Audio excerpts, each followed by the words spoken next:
Hello, welcome back to The Flies. Last time on our intrepid adventurers set out, or most of them did, into the northern coasts of Dwanholf, northeastern coasts, to find Omen's lost friend known as Karma. They did meet up, they had a little chat together at the campsite, and via long-way communication, talked to Genus about their next plans, which involve, after much debate, returning to Tibus Port, acquiring Genus, and then moving towards the desert, the Moor of Memories, which is the desert of memories on this map. Mm-hmm. In order to find their lost friend, who has apparently been captured by an evil wizard. Ooh, hey, Anatari is on the way there. Yes, it is. Nice. Terry is on the way. And also, Genus gets 50% of all gold and first choice of art. Mm-hmm. Very good. Supposedly, but she's still pissed that they had that girl disrespecting her. Alright, that is true. And speaking of that, just before the closing of the session, Genus was talking with Octavia in their private quarters, discussing a proper punishment for the boys on their way, not the boys, but everybody on their way home. What did you have in mind? We were talking about getting them arrested, possibly? Yeah, that was the first idea. Alright. Did you have anything more that, was that the end-all idea, or was there something else you had in mind? I want their canes stolen. And Well, brought to me. Their canes will inevitably be taken from them in prison. Uh-huh. You want them specifically brought to you? Yes, all of their items will be stolen and will be taken and brought to me. Octavia nods slowly. This will be, not the most subtle way of punishing them, but certainly doable. Well, what do you have in mind? Well, I would bring them home and give them a good dinner. And after dinner, they would all fall asleep. If this involves And then poisoning I would and or tie stabbing them. What? Not deep stabbing, just like rearranging their fingers, maybe. You said you wanted something light. Thinking about it for a moment. I don't know, can you do it without them waking up? Possibly. Neither of them seem very, well, apart from the one that they walked out with, none of them seem terribly tenacious. I imagine a significantly strong dose could keep them asleep through most anything. And could you, like, swap their fingers so that they think something's wrong, but they can never tell? So... Well, they definitely know something was wrong. I am not a magician, and therefore the fingers would just not work. Uh-huh. I would, if you could get me such an artifact that could reattach fingers to the wrong person, I would pay you for that, though. The only thing I could think of would be the Necronomicon itself, but I think they'd be pissed about me misusing it like that. I admit I would be nervous to use something so apparently powerful when I have no understanding of it. Yeah, that's true.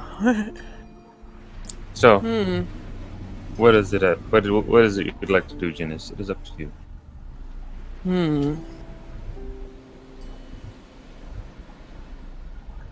Yeah.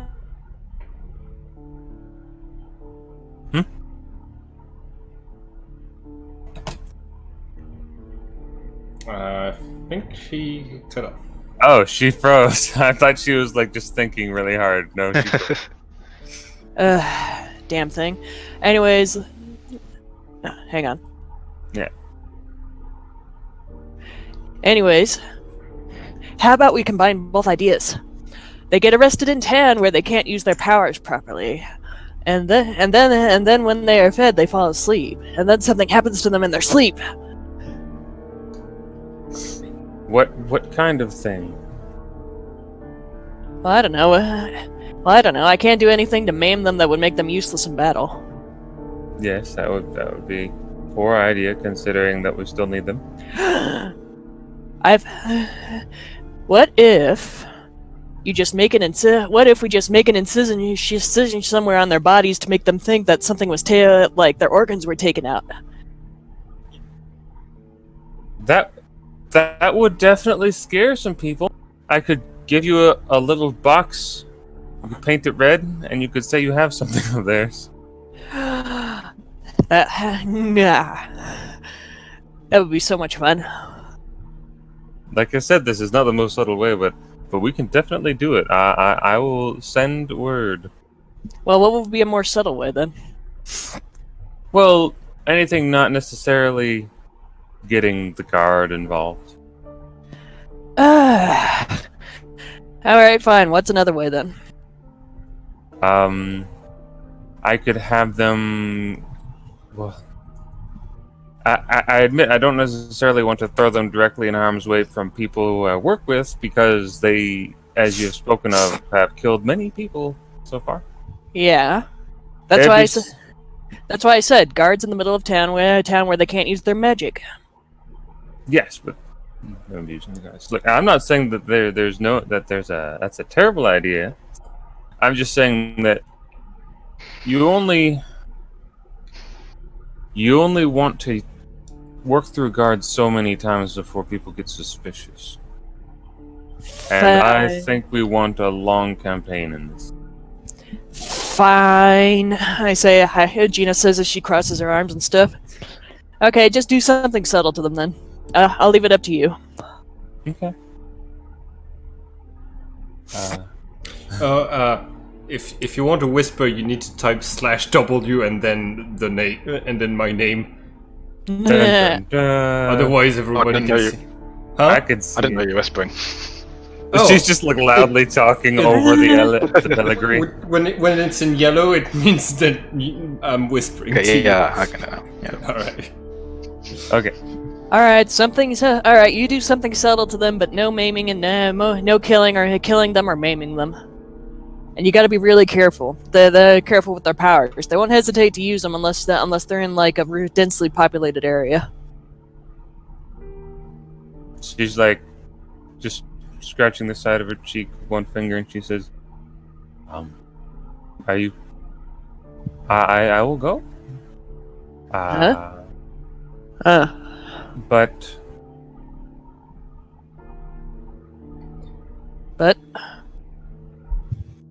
Nothing. This just seems... I didn't really think that we ought to put my companions or myself at risk to teach them this lesson. Well, that's why I wanted to use the guards. I was more insinuating that you yourself could teach them the lesson, but Oh. I'm going to work with you however you want on this. All right, then I'll do it. Okay.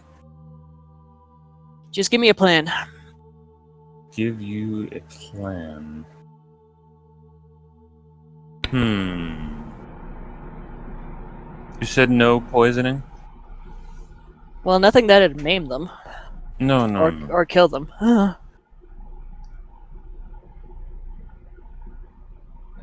If I may, I thought the idea of like getting guards to arrest us would be pretty cool, because it would showcase how we're not really necessarily very good at dealing with like the authorities like you are, and then you could come to the rescue, and that would teach us more of a lesson than, Yeah, I know, but this is Genius, so...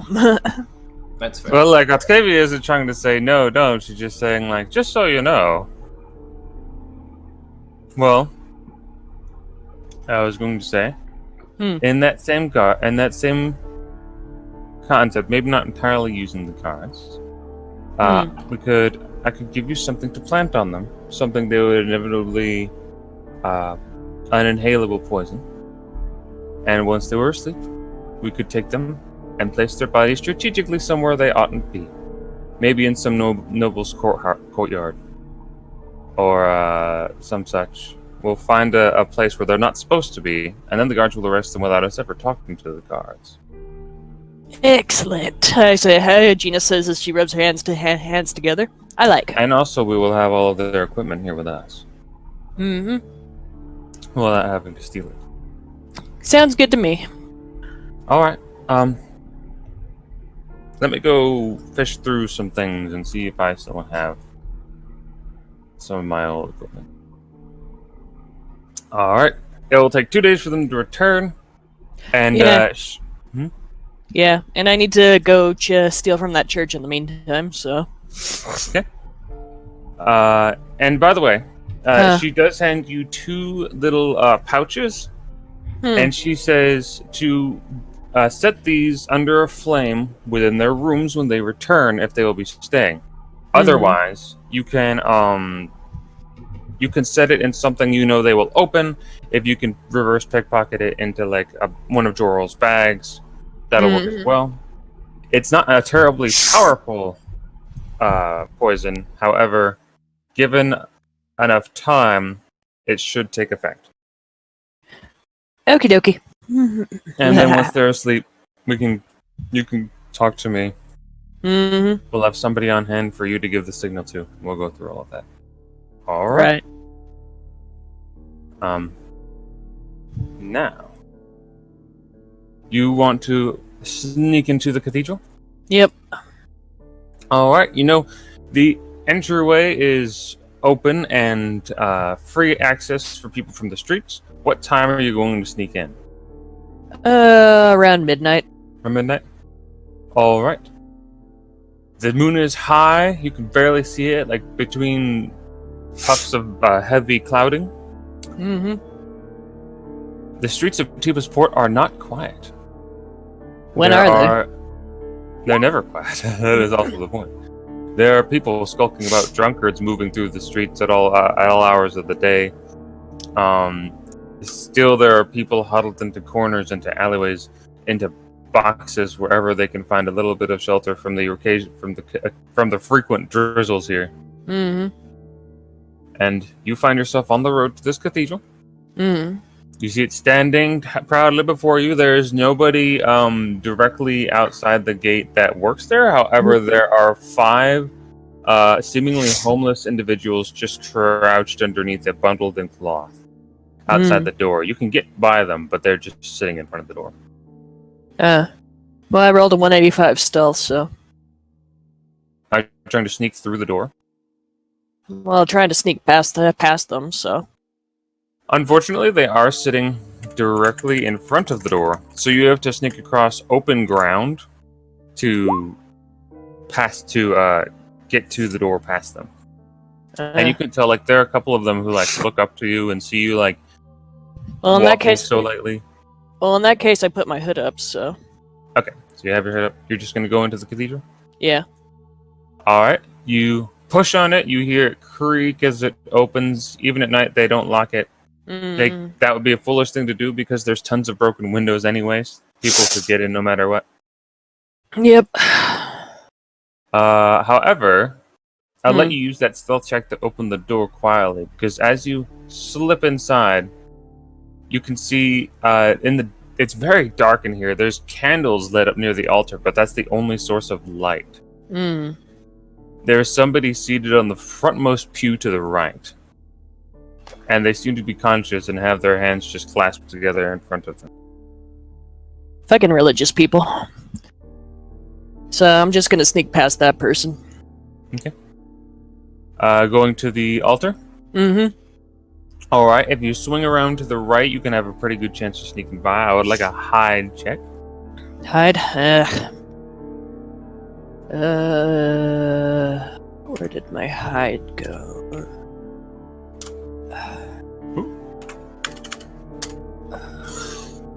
Here we go. 131 flat. Alright. Well, as you sneak up, you have to walk up some stairs. There's a very brief span where the line between you and them is open. There's no obstructions. Mm-hmm. Only the darkness. However, as you get ready to make the sprint, you take one step out, and you just hear them like burst into tears. Like they just suddenly let loose this torrent of sobs and like cover their eyes. So you just timed it perfectly, sweep right up to the altar, and you are behind it now. Mm-hmm. And they seem to be quietly crying to themselves. But that is also noise that will help. That will distract them from you. Mm-hmm. No time for crying. Time for looting. All right. You find the hatch you was talking about. It is just disguised under this covering on the floor. Mm-hmm. If they hadn't told you, it might have been hard to see, even if you pulled it back, because it's kind of disguised, like colored with the tiles here. Mm-hmm. But it is there. You don't need to roll notice for it. It is also locked. Did you get me that lockpicking kit like I asked for? Yes. You can add a +10 to your lockpicking skill.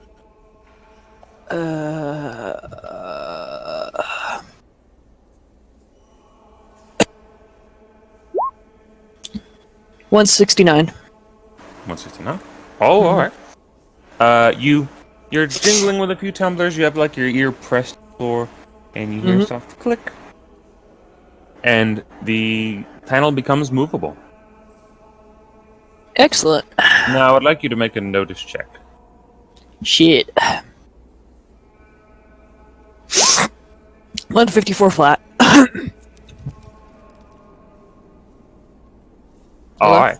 While you have your ear to the panel, jingling the lock, you can faintly hear conversation on the other side. Somebody's down there. Ugh. Well, can I hear what they're saying? It's very muffled. You hear them mention a ship, but not much else. Well, can I wait a bit to see if they go away? Yeah.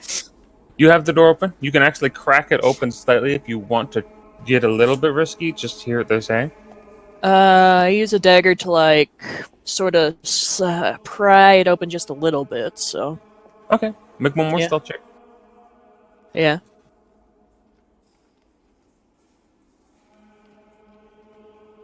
Ooh, 233 very flat. good. Mm-hmm. Incredibly quietly, you pry it open and like kind of lay on your side and listen. And what you hear is it sounds like there are two men down there. They're speaking quietly to themselves because their voices seem to echo down there. It's all made of stone. Yeah. You hear them say or talking sort of agitatedly. They say, We've been here for nearly a month now. He's not sending anyone to get this stuff. We can just take it and go. Somebody else from the other side, a slightly lighter tone voice says, we could board a ship headed south for Van tonight, and he would still find it. Kovan's got people everywhere. Let's just Kova? Yeah. We'll get a fee for this. We'll get a payment, and then we can move on. As long as we don't cross Kovan, we'll be good. And you hear them continue to whisper. One of them seems very agitated, and they obviously have been here guarding this treasure for quite some time with no notice from Kovan himself, which you know is another crime lord in the area of Dwanholf, and somebody Octavia generally doesn't like. Interesting. Well, so you kind of cut out a bit. So they're doing this without Kovan noticing. They want to sneak out with all this money, but the other one, the second guy, is saying no, we can't do that. Kovan has eyes everywhere, even out of Dwanholf. If we leave tonight, he will still find us. Whether or not we have the money at the time, he will still find us and kill us to make a point. This makes things all too easy. So can I say, I want to sneak in and kill the shit out of them, and then Okay. get their. Yeah. Sneak in and kill him. All right.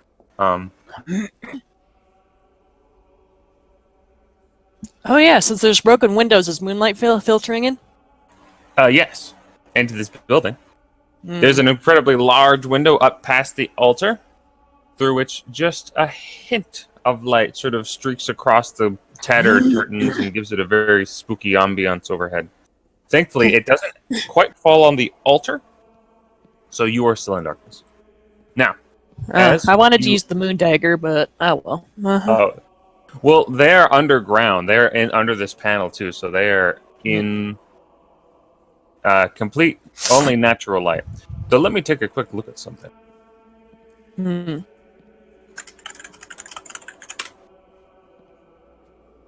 Nope, that's not it.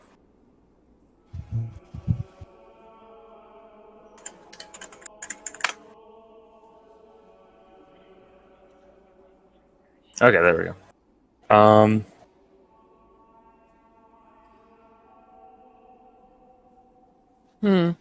What? Let's see. It is the moon dagger is a +5 right now. Hmm. And actually, you do not need to be directly in moonlight to use the moon dagger's blade. Ha! That's only the sunlight or the Yeah. sun dagger. Yeah. However, as you're listening in, you can also like just take a little peek. Hmm. They aren't in. They are sitting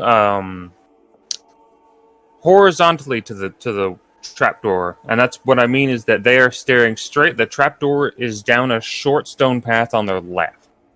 So if you fall down just right now, you will be in their peripheral vision, which will still be very hard to do, especially if these guys are actually trained thugs. Hmm.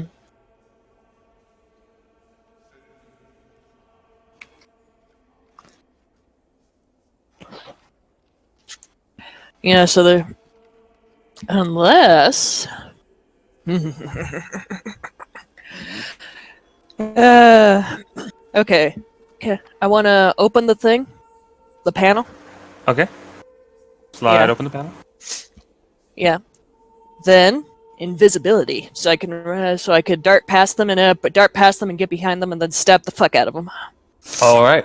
You dart into the room. You can immediately see a number of chests sort of like stashed here on the left, them on the right, just staring at it and talking. They Yeah. are they are like both sitting at a table, but their chairs are turned away towards the loot. There's enough space behind them for you to like hop on top of the table and attack them from behind. They didn't seem to notice you as you moved invisibly through the room. Mm-hmm. Yep. And I want to use the moon dagger, so Okay. Are you gonna fatigue it? I believe you still have tons of fatigue. yeah. As far as Okay. I know, so let's see. Okay. Attack. So I can use 5 fatigue, right? Yes. And what's the modifiers? You take a -10 to area attack. Hmm. And, What if and- it's And they get huge penalties for defending because they're surprised and in their back. Yes. yeah? Okay. Wait, what about the +5 on the moon dagger? Oh yeah. You also get +5 to the attack. Because- So just a -5 because of the area attack, then. Yes. Okay.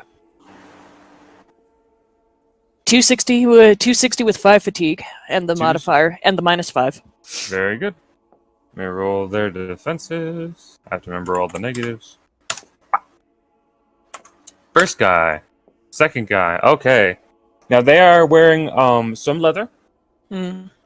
Studded leather. So excuse me. Something's wrong with that. If the, moon, Against cat. if the moon dagger is quality +5, it would reduce armor by 1. Oh yes. Doodle-doo over here. Nope, that's not what I wanted. That's what I wanted. Okay. Against cut, there's 3, so they have 2 armor, and that's all that protects one of them. They don't get near high enough. The other one gets a small defense. So And the negatives from being surprised and stuff and backstabbing. with the negatives, the first guy rolled a straight up 0. So deal 220% of the moon dagger's damage. Uh, What's your strength again? my strength? Oh, Yeah. my strength is 5. All right, so that would put it at 88 points of damage to the first guy. The second guy takes 20% less. He just takes 200%, so 80% damage to him. Or 80 damage total. And that is critical for both. So roll a D100 plus 88 and then a D100 plus 80. Plus 88 and then plus 80? Yes. Well, that's good.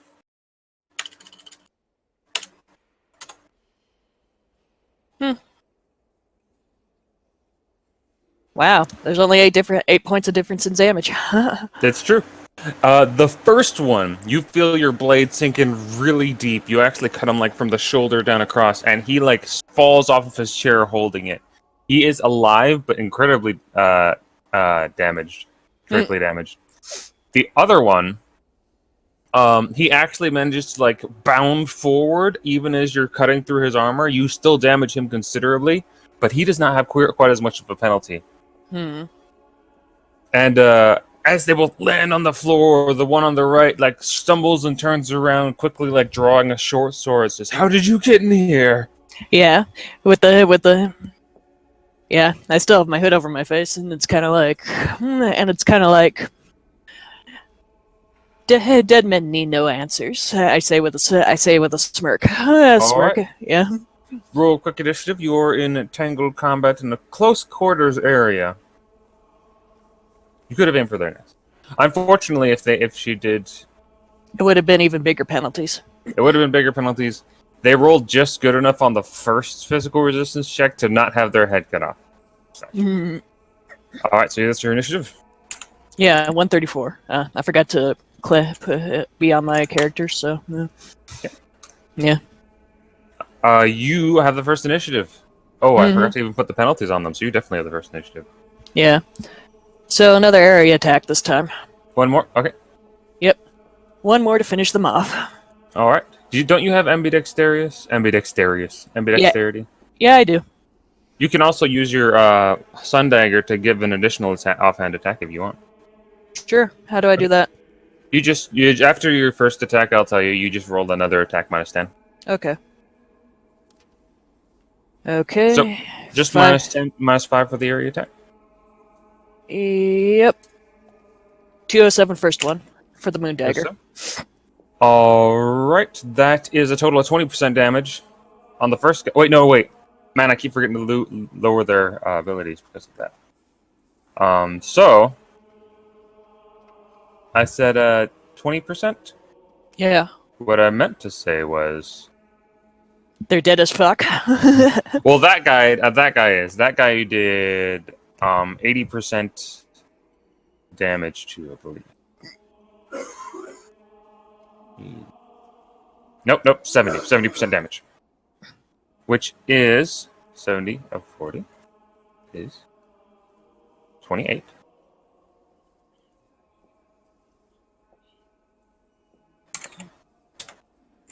All right, the first guy, he did. He is unconscious. The second gentleman.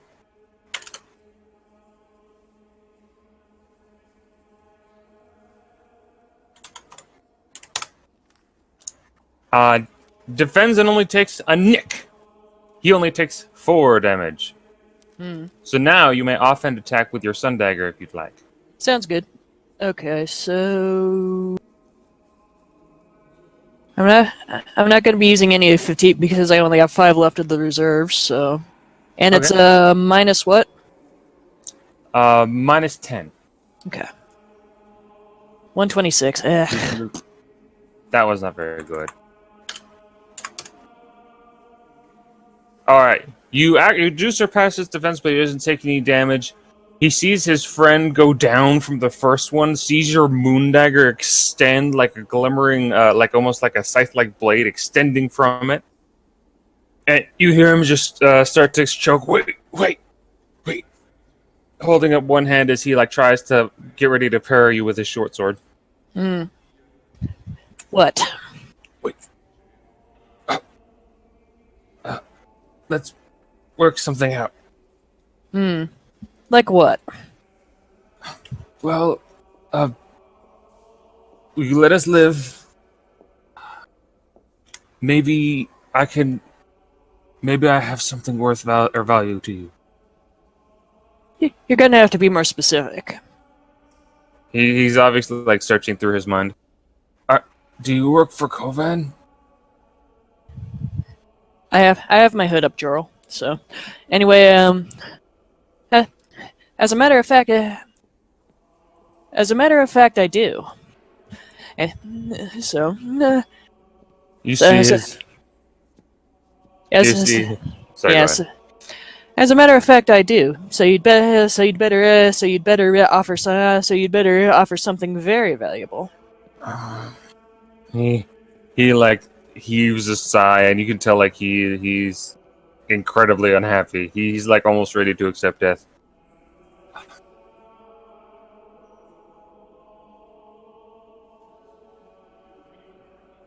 All right. Well, I have some from. I have my gold. I can give you all the money I have. I have some stashed in a room in the upper cathedral. Um, I can also. We've heard some things down here. Maybe it'll get you in his good graces if you come back with some information. Depending on what the information is. I say as I play with the moon dagger bit.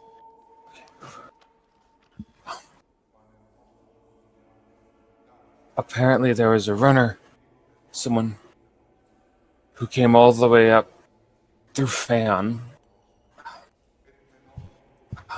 They're talking to one of the priestess up above.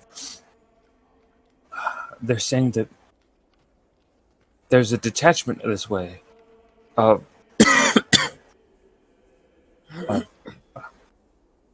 Imperial soldiers. But I've heard that kind of talk before. They're not Imperial soldiers. The Inquisition is coming to Tipasport. And I know all the things Koban has his fingers in. If they Really? get wind of this, if they get here and they get wind of him, they're going to be on his tail too. But they shouldn't be here for another few days. If you can tell him, maybe he'll have time to hide all his assets before then. I see. I see. I see. I'm used with a bit. I'm used with a small hum. Doesn't But tell me that part of that side of the business. What exactly would he need to hide? I can't say I know everything. But I know he knows a number of I said. people here. I said. I brand. I look to be annoyed as the moon dagger slowly starts to turn towards him, point towards him. Yeah, I know he knows people in Tipasport. such as. Inhuman people. They've got a group here, a big setup. There's a whole lot. I think even some of the nobles in Tipasport are involved, or maybe not entirely human themselves. I know he's created that. He has this. I've seen him use it before. He has this watch, this little locket that he can use to create just money in small amounts. Interesting. I say slowly point the dagger away with him and go back to playing with it. Anything else? Wait, wait, wait. You work for Kovan. He points to your blade. You're obviously not entirely natural yourself.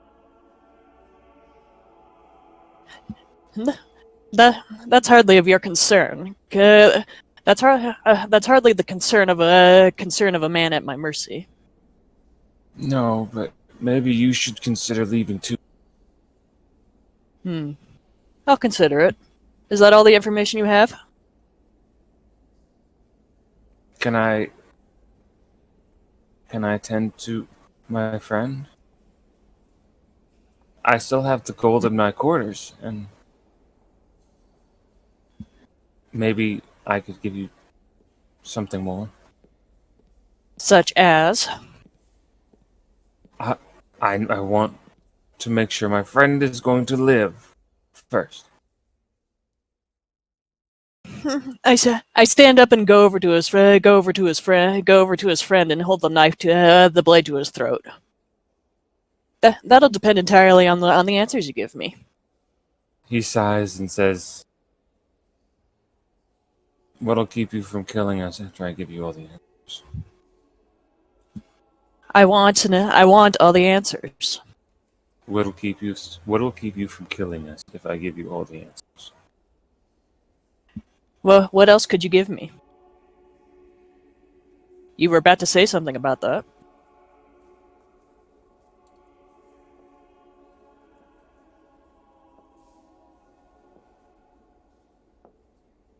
You really work for Kovan? He likes my style, I say with a small smirk. Do you like his style? It hardly matters to me as long as I get paid. Well, if you want to get paid, and you got in here, and I checked 12 times for tunnels and backwards entrances, I can tell you where you can get seriously paid. Yes. You let us get out of here. I give a small sigh and I stand up as I go, and this small sigh as I go up as I stand away from his friend, and I go over to. Okay. Yeah. He kneels down beside his friend and Then just I begins going over his wounds. then I say, but then I say,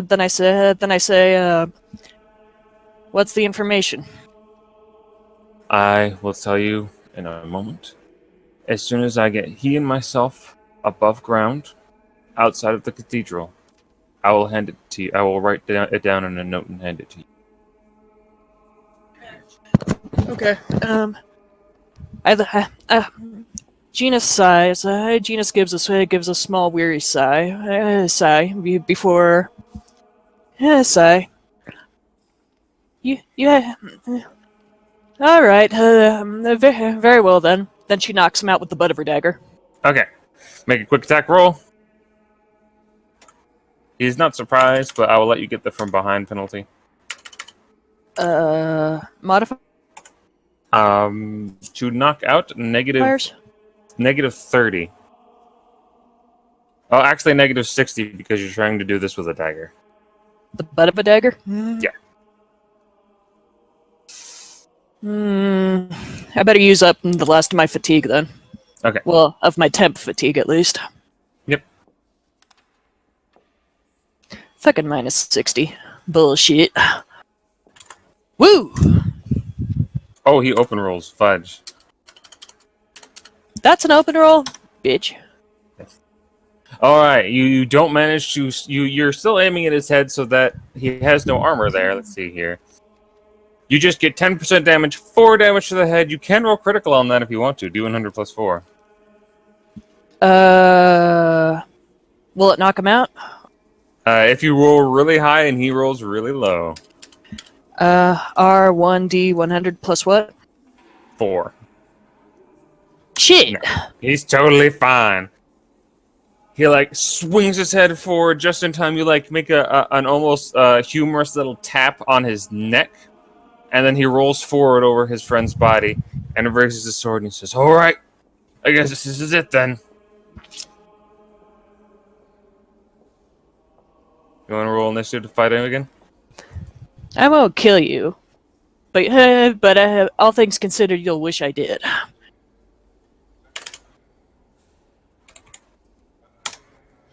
All right, you go first. I just want to knock him out, so I'm just gonna roll. Okay. Just so you know. Flat no modifiers. All right, well, you're gonna get that negative 60 to knock him out again. Now, you've taken note that these guys aren't necessarily chumps. You've gotten the drop on them really well, but they're not chumps. So he gets a plus 35 counterattack against you. Please defend. Oh, wait, but you're a master of defense. Dodge! Yeah. Open Holy roll! cow. You can Plus what? counterattack with your offhand attack. You roll another D100 plus 292. Say again? Roll another D100 plus 292.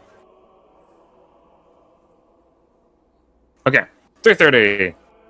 Now roll your attack. You did it the first time. Roll your attack. I rolled this to make it faster. Oh, okay. Oh, okay. Oh, that's you, Jorel. Okay. Well, Okay, hers is so- 4 higher. Roll another attack? Yes, but you get a plus 60 and then a negative 10. So just plus 50. Plus 50? Yeah. Open roll! Open roll! Okay, continue your open roll. D100 plus 265. Okay, not great. That's minus 60. However, you deal...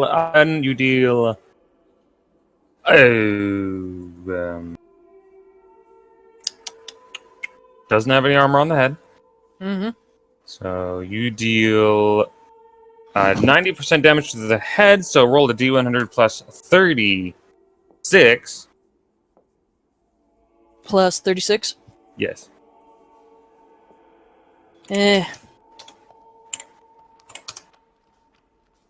All right. Come All right. on! However, you deal enough damage to him.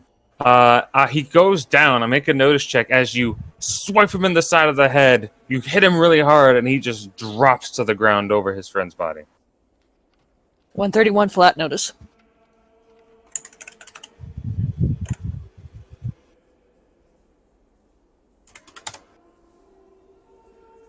All right, he drops to the ground. Quietly slumping over his friend's body. You can tell that you hit him pretty hard. You felt a little something cracking there. And he's already got a bloody bruise forming. However, as you're looking at him, his leg sort of shifts just a little after he's fallen. He's faking it. Can I hit him again? Yes, in you the head? can. Yes, you All can. right. Attack roll, right? Yes. You get a plus 20 to this one, by the way. So, what's the modifier? Plus 20, but minus 60? Yes. So, minus 40. Yeah. Open roll! Open roll. Okay, good. 200. He is actually unconscious now. Roll a D100 though, plus 16. He is not unconscious because you bludgeoned him in the head and knocked him out. He's unconscious because of the severe amount of damage he's taken. He's in shock and bleeding and may die soon if not medically treated. Jesus. Well, how do I medically treat him? You have to have medicine or any type of magic that heals people. Well, he's obviously not going anywhere. It is super hard. Yeah. And a cudgel makes it easier, though. Yeah. Anyways. Actually, there's no precise cudgels. So is there anything I could tie them up with? You look around, there are technically some old curtains that seem to be... Oops, sorry, I muted myself for a second. There's some old curtains piled up down here. Some tassels and stuff. You could technically use that for binding. It would not be the most effective, but you could.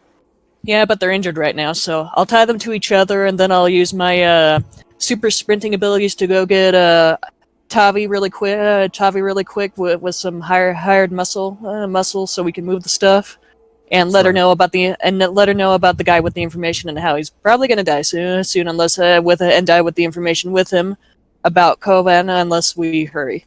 Okay, so sleight of hand check real quick. Tie them up. Yeah.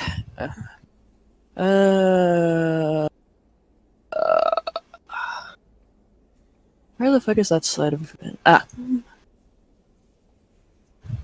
170. Flat. It won't be easy to get in and out with all of the money or all of the supplies without arousing suspicion. Did you find any additional ways out? Did I? No. You didn't really look for them. Well, and the guy said there wasn't any other way, right?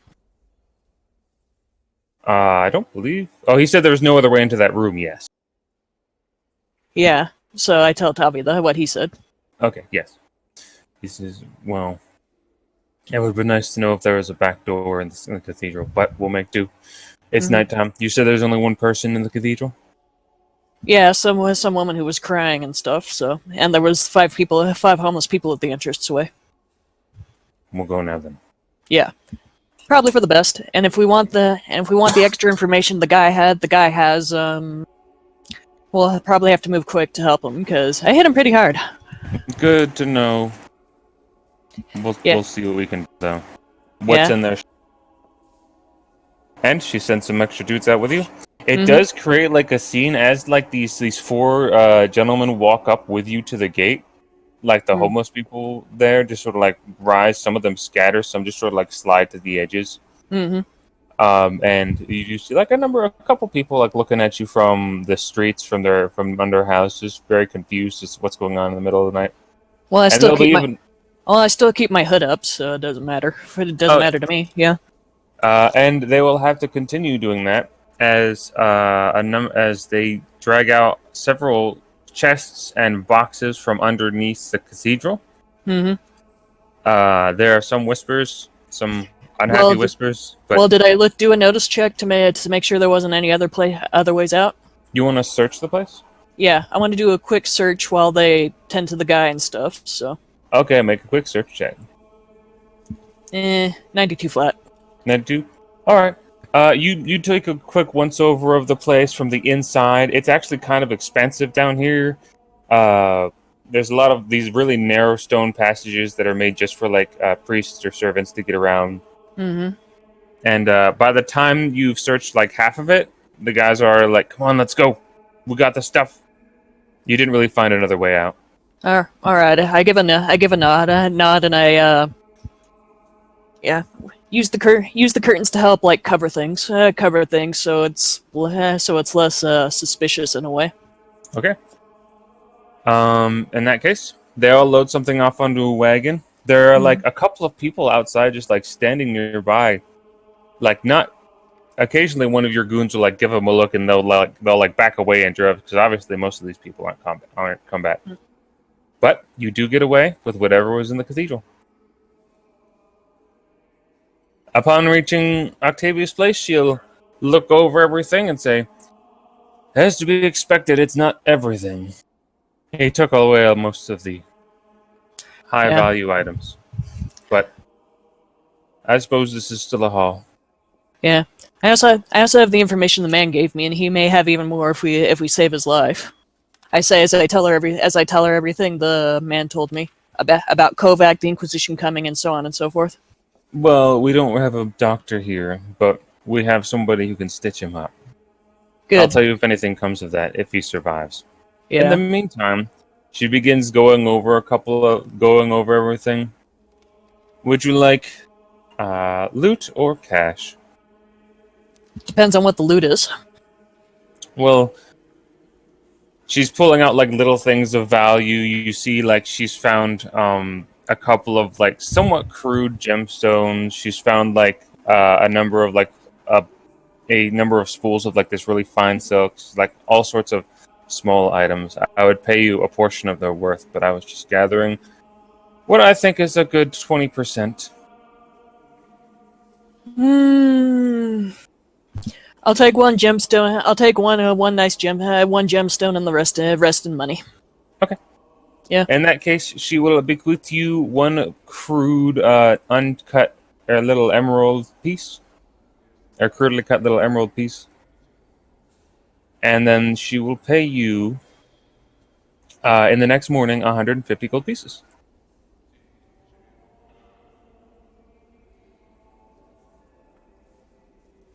Would you prefer something that's not an emerald? Say again. Sorry, my internet cut out. Would you prefer something that's not an emerald? Uh, no, I don't have an emerald yet, so Okay. emeralds are Here's nice. Here's the thing. She gives you like the little emerald.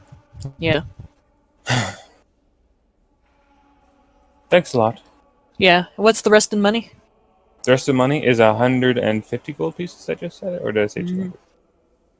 150 gold pieces. Sweet. I'm now up to 540 gold. You're pretty wealthy. Mm-hmm. All right.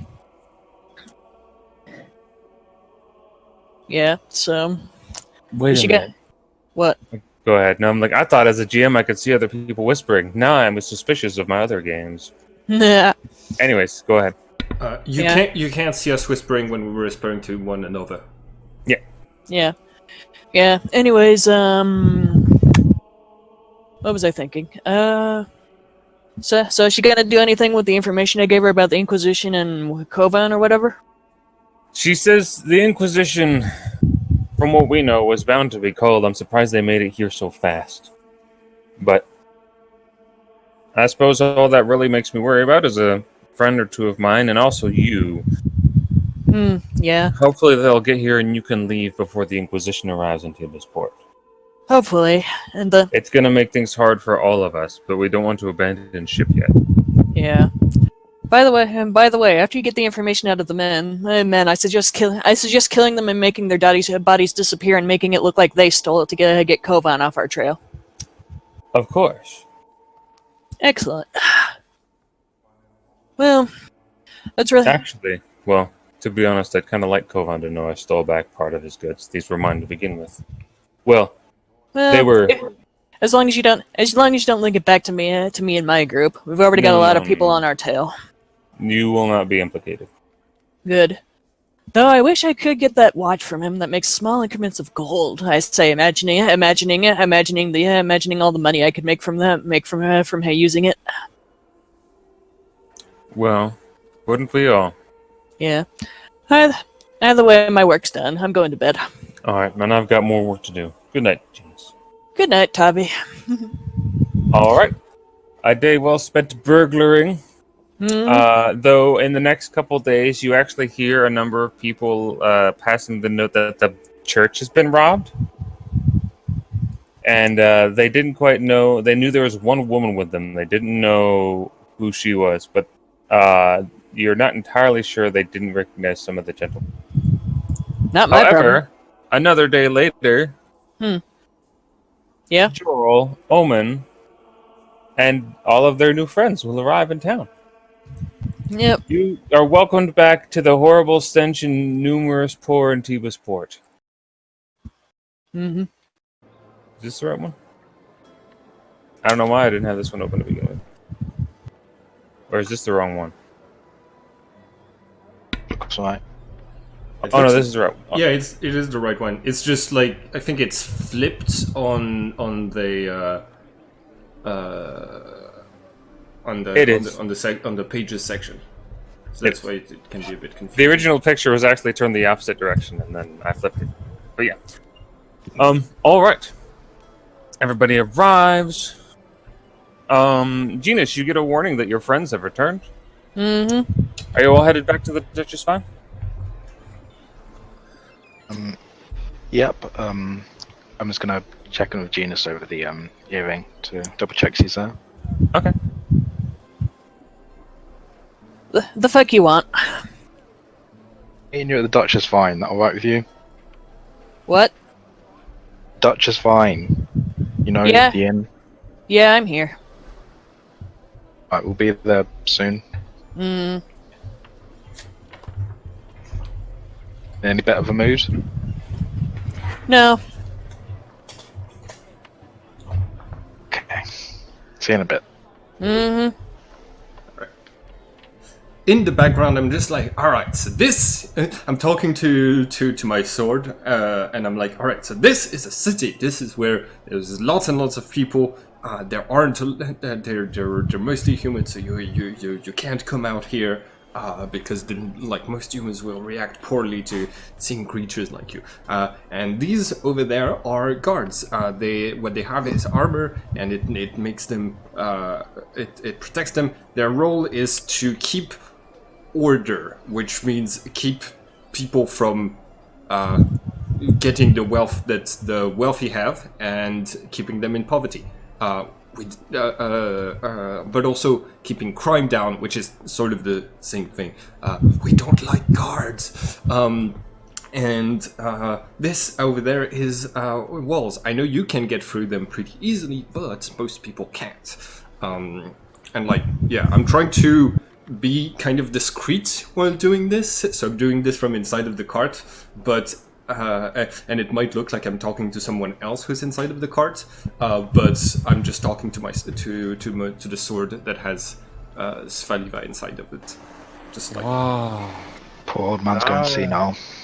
Armor. Softly whispering words back to you as you go through them. yeah. Very good. You guys walk into the city. Once again, there are the throngs of people you must deal with. Some of them seem to recognize you and are like jumping, ready for you to throw things into the crowd as you have done before. Yeah. Some even take like long positions where they're ready to like catch something that you decide to throw with a bit more strength. But whether you do or not, you soon make your way into the sport. The guards let you through once again, once they are assured that you are a traveling party with money and you will not clutter the streets further. And you may continue down to the Duchess Vine through the city.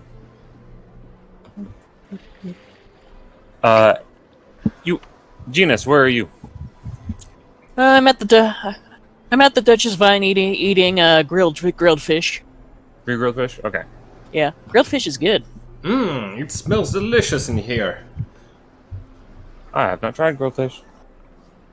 Fuck off, old man. I'm starving. I just came back from a 4-day trip. What? Well, you're cut off now.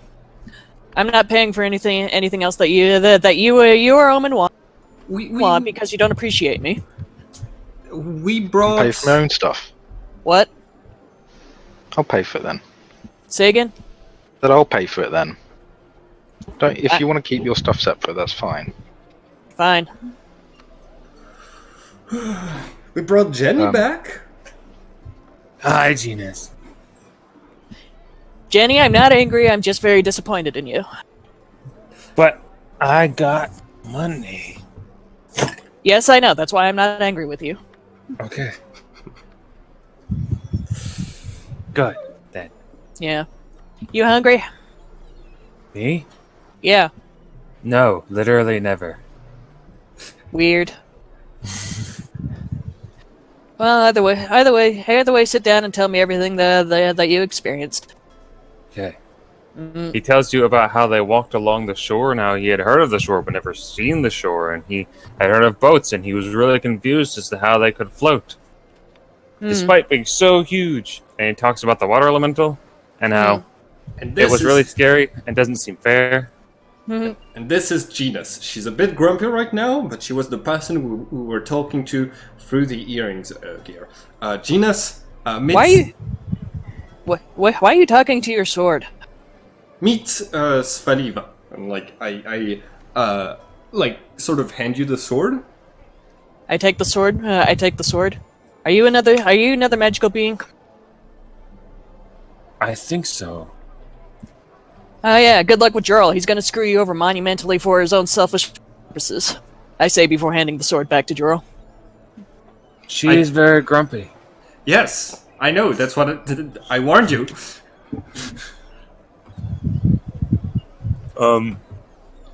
Alright.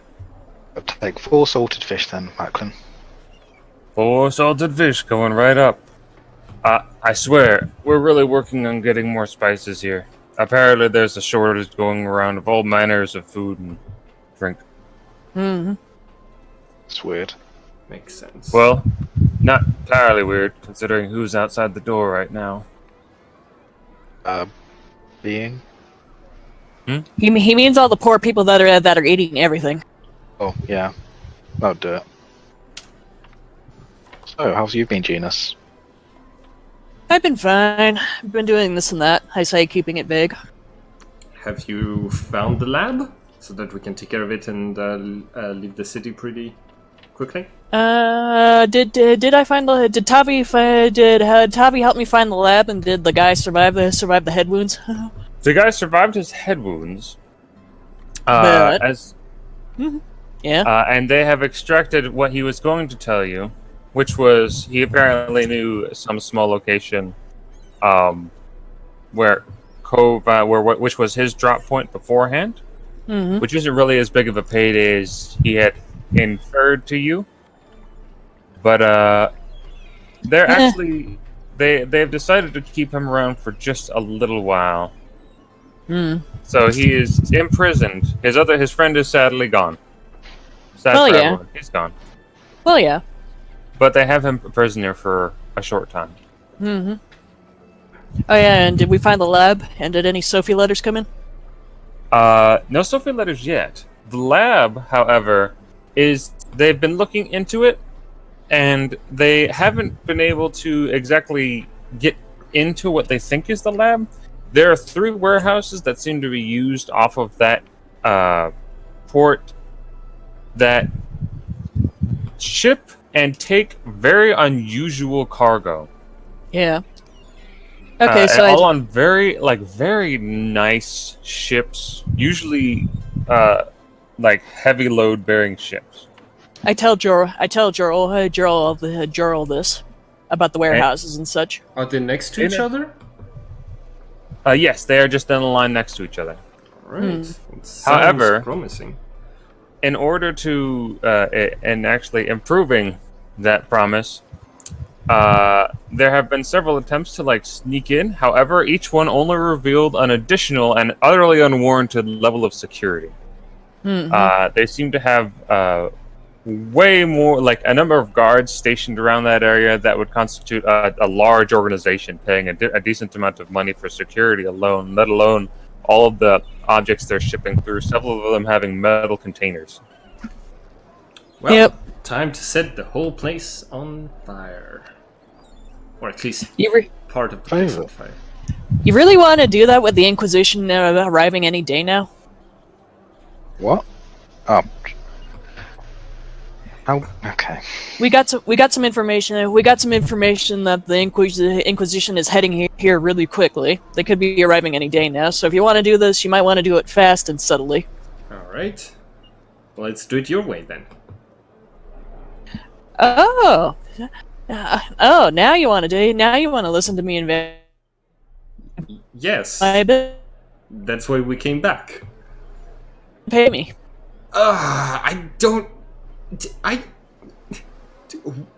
You're going to get 50% of what we raid in there, plus a pick of artifact. First pick of artifact. Sure. Good. Good. Let's see. Wait. The What? agreement. Wait. Actually, never mind. Sorry, Genus. I lean over to Jenny. Until you get smarter, let me tell you.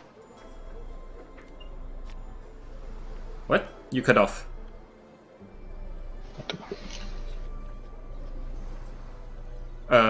Okay.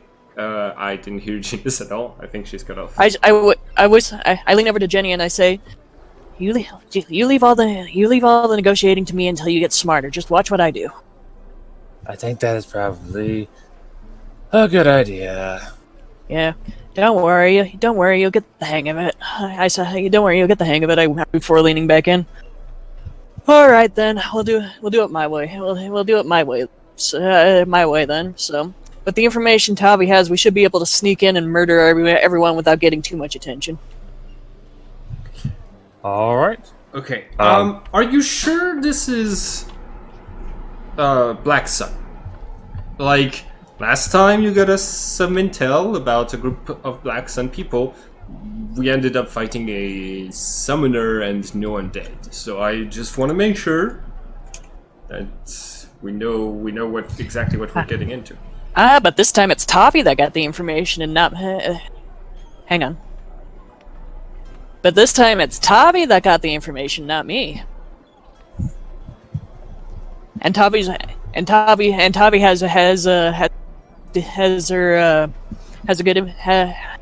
is really set up in this town. All right. Wait a second, you're saying the people we fought last time weren't Black Sun? I think no, they were Black Sun. Oh. Out. Well, we never got too much confirmation. Let's hope this time we can make sure of that.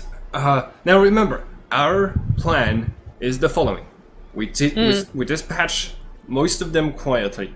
We get the supernatural equipment. We after I check with the Empress that it's fine, we merge Jenny with Chef, and then we have them heroically dispatch of the undead of Black Sun with us as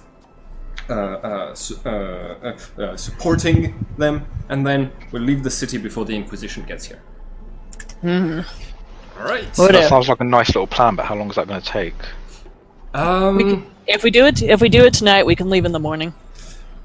Well, preferably to dispatch of the undead publicly, we should do that in the morning. And So you want to dispatch the undead in the morning in broad daylight without hiding your identities just before the Inquisition gets here. You are so smart. Jenny wouldn't hide his identity. We would just Jenny would be traveling with us. Yes, but You are so smart, willing to sacrifice literally everything and everyone else in pursuit of your own moral fulfillment. the plan is not to hide from the Inquisition. The plan is to try to get Jenny recognized as... Then I don't fucking support this, because you're fucking stupid. Jenny, you're not allowed to merge with Chef. I have more important things to worry about than this at the moment. If you say the Inquisition's coming, then we need to get this done as quickly as possible. That's fair. So we can go deal with Gale. That's fair. Yes, which is why we do it tonight. Leave quietly in the morning, and then we head to wherever your place is or whatever, without our identities being found out. But hey, Gerald, if you want to stick around and like reveal Jenny's identity so that he's so easily identifiable to the Inquisition that are on the way here, and you want to die. So you're just being contacted at the moment. Why do you care? And also, Chef has a helmet that hides his face, and the rest of the time we use the hat to hide his identity. You're so fucking. Your idea is fucking stupid, and I'm not going to do this if you insist on getting noticed by the Inquisition. All right. We don't have to get noticed. I was just. It's whatever. Let's just take get this taken care of. Let's just get the Black Sun place taken care of. Okay, we'll wait until tonight then. All right. You're waiting until the evening? Yeah, we gotta wait until it's dark out, so. Okay. Now, did you have an additional plan going into this? Like you're gonna go at night to this place. You're going to see. Well, okay. You want to just start with that? We head out at night to this place. Yep. Okay. You head out at night to this little corner of the city.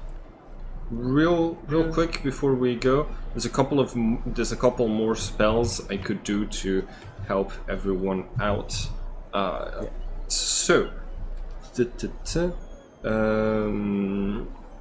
Genus.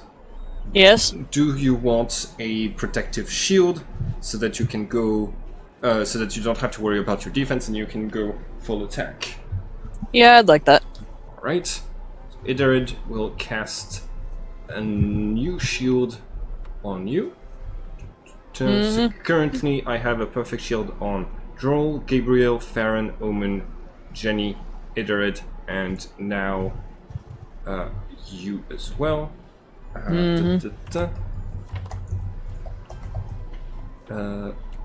Perfect shield. It's gonna cost 220, and it's gonna lower my daily region by 20 and my total by 20 as well. 290. All right. Okay. Does anyone want augmented resistances? I think I should be fine. Right. I already have the acquired natural capacities on all of you. Minor changes just for an appearance change.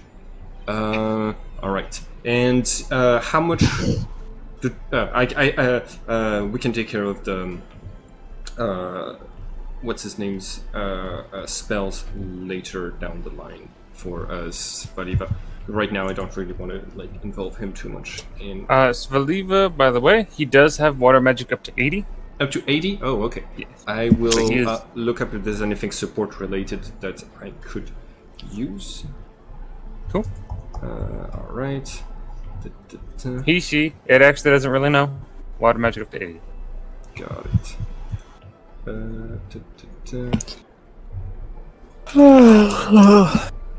Alright, so you are now protected. As long as one of my familiars can see you, we should be good to protect you, Jinx. And my total Xeon takes another minus 20. Right. Okay. Okay. And if we wait all the way to the evening, I should be back to full Xeon by then. Okay. Yep.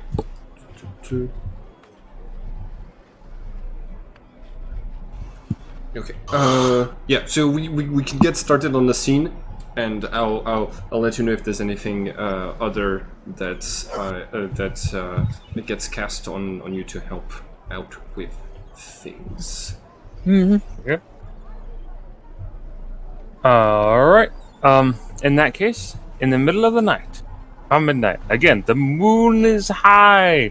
So this time, pretty much completely obscured by clouds, only visible as a vague beacon of light, just sort of illuminating them, giving the impression of weird shapes moving in the sky. It would be very creepy. Yeah. Yeah. I flip my cloak around to the other side to change the color and I keep the hood up. So. Okay. Yeah. Different color hood time. Yeah. Yeah. You set out. Now this is pretty packed building. These are some pretty packed buildings here. Mm-hmm. It's there's only 2 roads really in and out of here that could carry large amounts of cargo. However, the 3 warehouses that you were looking for are directly up on the front. There are these 3 right through here. Is the other ones she's been talking about.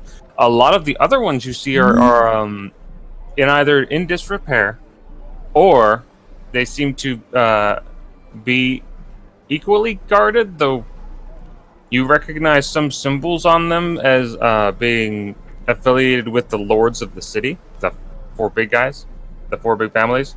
Yeah. So this actually seems to be the place where most of the higher-ups of the cities get their imports and exports, whereas a lot of other things just go into the normal docks. I wish we had more time here. It would have been nice to see what was in those. I'm used to myself.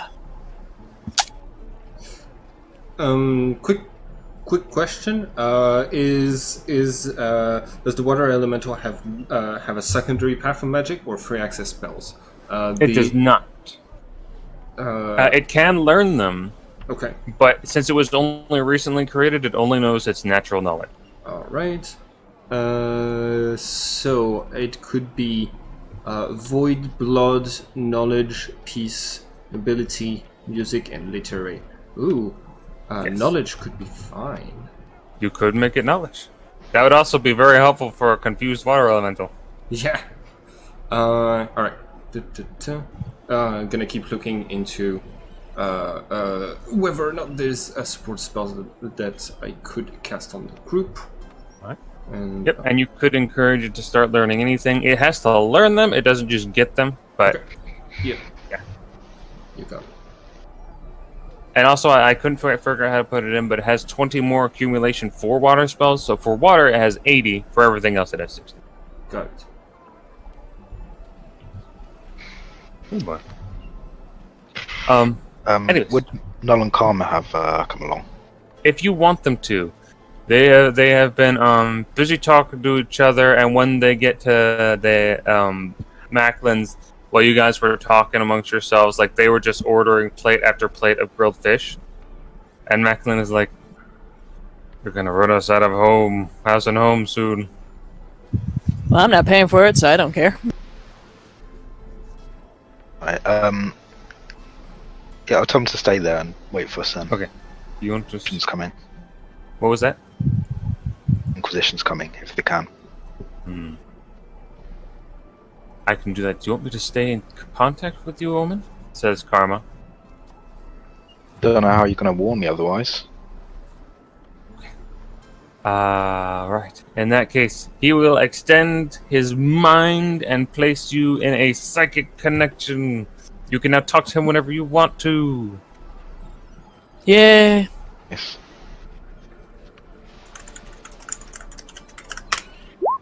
He doesn't fumble and blow up his mind. You can talk to him now. And you will set out, and he and Null will go around and try to figure out what's happening during the day. And if you want to, even at night. Yeah. Alright. So, you approach this area. Go along these streets past the Duchess Vine. And as you are on this street right here, you can already tell that there are a number of gentlemen patrolling this street. They all seem to have their weapons sheathed. However, on almost every hip, you can see a crossbow, a longsword, a buckler, all decently quality materials. You can move along these streets and you see the same. There seems to be at least one man, usually two on every road. They're using the buddy system. Typical. Even like at midnight, which actually is prime time for theft. So they all are carrying torches. Where are we at? We have moved along this street. We are on this road right now, leading down towards the docks. Can we shrink you guys? I need to turn you into a drawing to shrink you. Where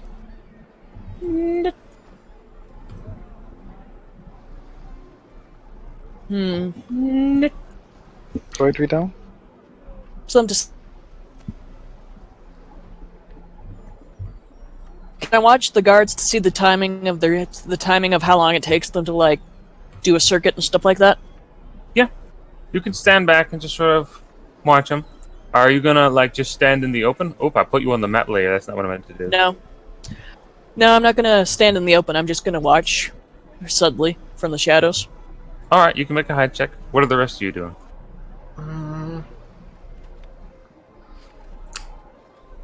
I'm trying to spot if there's anything that I can recognize that would signal this as a Black Sun place. Since I used to be a member of the organization, I'm looking for like the specific symbols or attitudes or code words that they might that people might use, or just the symbol of the organization.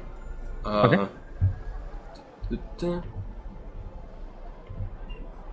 I assume this is somewhat based on sight, so Yes, it is. gonna take penalty. Okay. 139. You sort of walk into the path down this road, and right off the bat, you don't immediately see anything. Though there's one vaguely suspicious aspect, is that well, actually, no, you're not quite there yet. None of these men seem to have any emblems on them, which is not terribly unusual in and of itself. But just on this road, you'd have to... Dang it, wrong tool. Just on this road, the warehouses you're looking at over here, you'd have to get closer to actually like peer at those and try to figure out that specifically. All these guards seem to be outwardly at least unaffiliated, except for the fact that they all seem to be wearing very similar quality of gear. Okay. They don't seem to be speaking to anyone else. Though, as you start walking down, that notice check is high enough for you to see that as two of them are crossing, one of them moving away, one of them moving towards you, you do see him like lightly elbow his friend in passing and nod towards you, and you can see they are now aware of you coming down this road. Right. Actually, the one is marching up this road seems to like have his eyes set on you.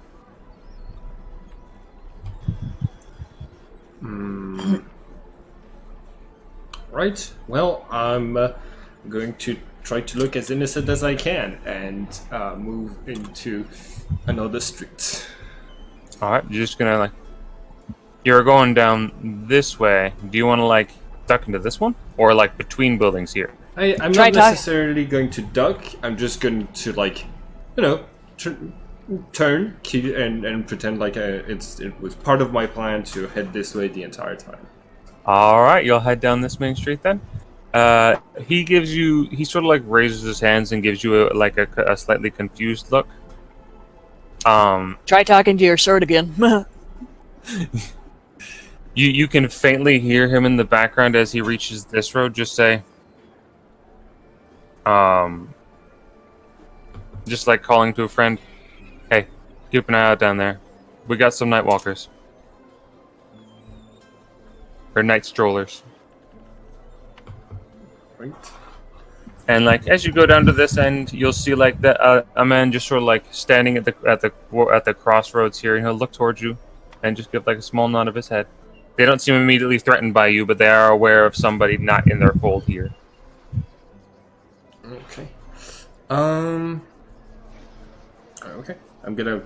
I don't know if I was like away from the others when I made this notice check. I'm good. If I was, I'm going to regroup and say, "All right. So we said we were doing this your way, Genus. What did Did I know? Did I notice their pattern and timing while he was doing that? Avel? You can watch it for a little. You can watch it for a little while longer. Make a search check or a memorize check. But memorize would probably be better.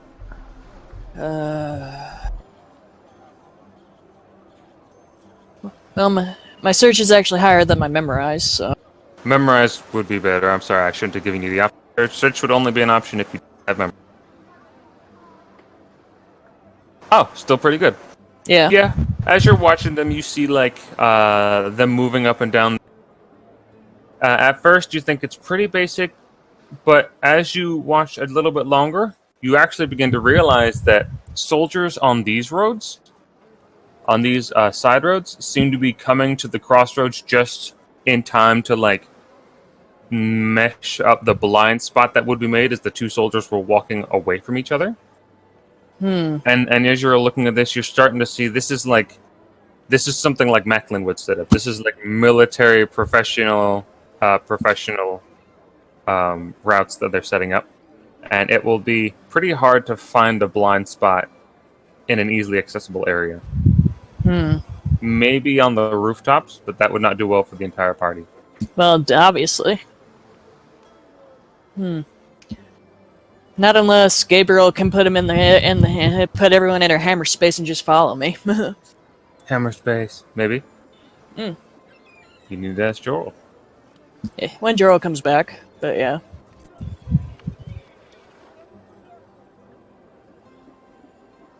Joel, you're back. Genus has a question for you. Hey Joel, can everyone fit into Gabriel's hammer space? No. I can't put living things in there. I give a bit of thought to this. Well, their pattern has almost no blind spots. It's very military, much like what Macklin would set up. So it's going to be hard to get past them. Right. The problem with a diversion is that it would put them on even higher alert, even though it would create an opening. Thoughts?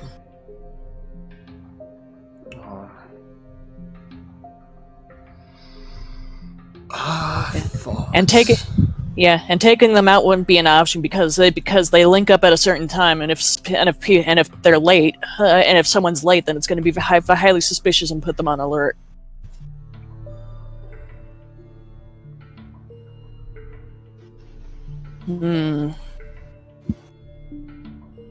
Well, Actually, yes. how good are you? How good are you at going across rooftops? Not the best. There, if you wanted to. The best option would be to go across the rooftops. But I thought Jurl would be the biggest problem, but apparently you're a problem too. So She did climb on a giant monster. Yeah, I think that could work. They might be able to see that though. I mean, it is worth a try. I have the timing down. So if we go to a place, and time it right, we can jump when they pass by the way. Oh, sorry, I wasn't talking to you. I was talking to the sword. Oh, what did you say to the sword?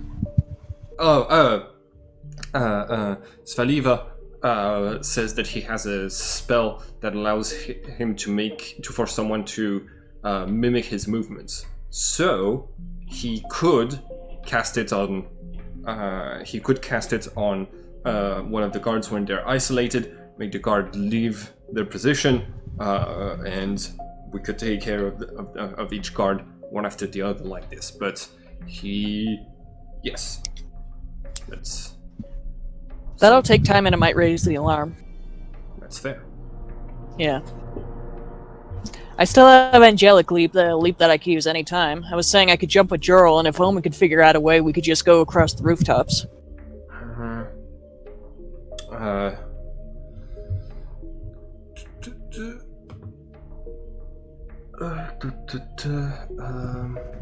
That is an option.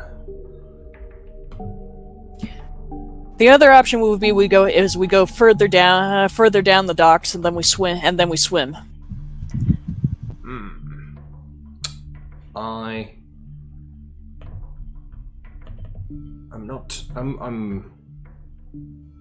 I'm good enough at swimming. That's a viable plan, I think. Maybe entering through the waterway system would work best. Could swim well enough. Yeah. Right. All right. Yeah. They'd keep guards at the waterway system too, but the odds are that it might be a bit easier than trying to go through the military system on land. Military system they got on land, so That's fair. yeah. Now, that is a decent idea. You know they've used the waterway system in Port M. However, in both here and in Port Amphora, they're very rudimentary. They can only generally reach a small portion of the entire city. What? Say again? I was saying that the waterway systems here are very rudimentary. Honestly, they are mostly in place just for the manors. And they don't reach a lot of the rest of the towns. Like, they don't reach a lot of the inns or the businesses. So there's no waterways that reach to the warehouses that we're trying to get to? No. You haven't looked at a map of the waterways.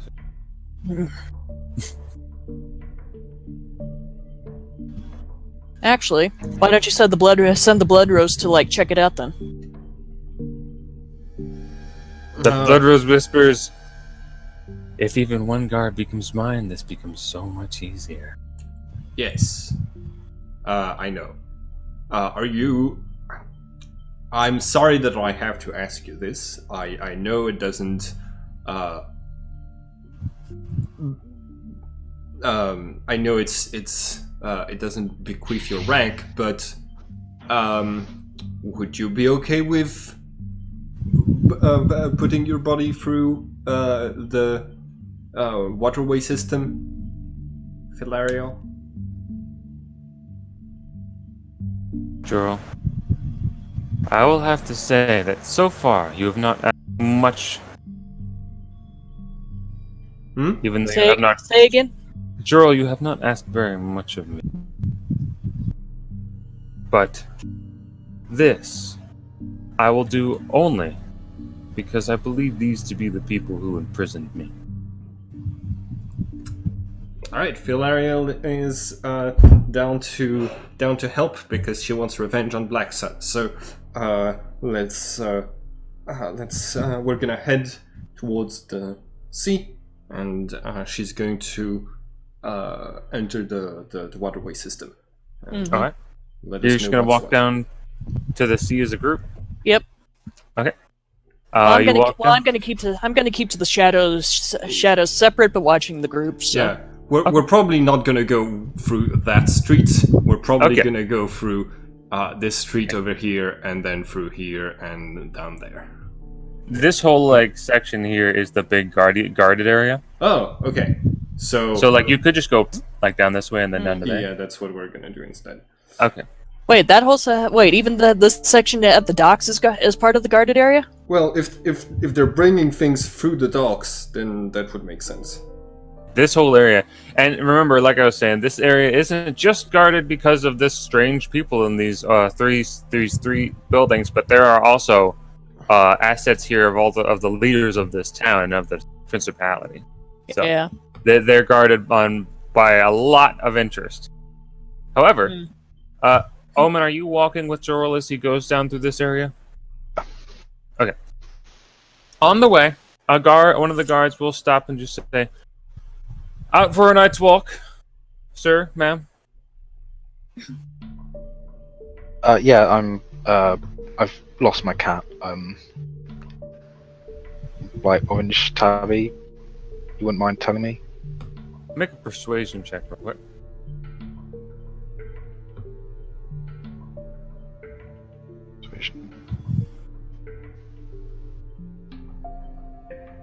Oh, sorry. Oh, really good. I forgot that you're really good at that.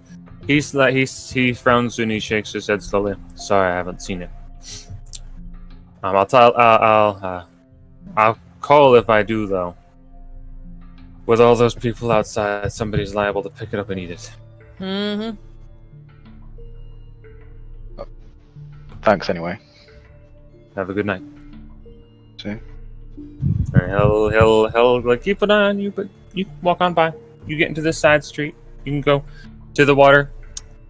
See the very beautiful and ominous darkness of the ocean at night. Alright. I reach down to the waters, and they become just a bit darker as I touch the surface. Jorl. She slowly rises just head and then long arms out of the sea with long spindly claws that she will gently poke your face with. She'll say, "You know, there are many parts of our agreement that have not been met." Well, from I have discovered that you don't risk anything if I die. So, first of all, we've cleared this part, and you are slowly becoming. Well, you're slowly changing as we. I'm sure you've noticed that you've already become different and developed new powers. So it's a matter of time. But that blood I desired. She wants blood. Oh yeah, she has. He's gone now, and I understand that it's not within our power to see him back. But think on that for me. This has been fun so far, but there are still things I want. I understand. If he calls upon us, we'll get to meet him again, and then I can ask. Yes, but we should not always hope. We might want to make a plan. And she'll sink back into the water, and you can see her the darkness of her form just faintly into the or out this way, and it doesn't last long before she's just completely gone. Yeah. Yeah. She had mentioned that the blood of Bon? Ban was extremely savory to her. So. Yeah. But Ban's gone now, so I'm trying to find something else. Something of equally interesting blood. You are informed by her as she moves up to this dock that there does not seem to be necessarily a sewer system. However, there are some holes she can sneak into, and if you have anything in science, you believe them to be usually just methods to prevent flooding on the dock.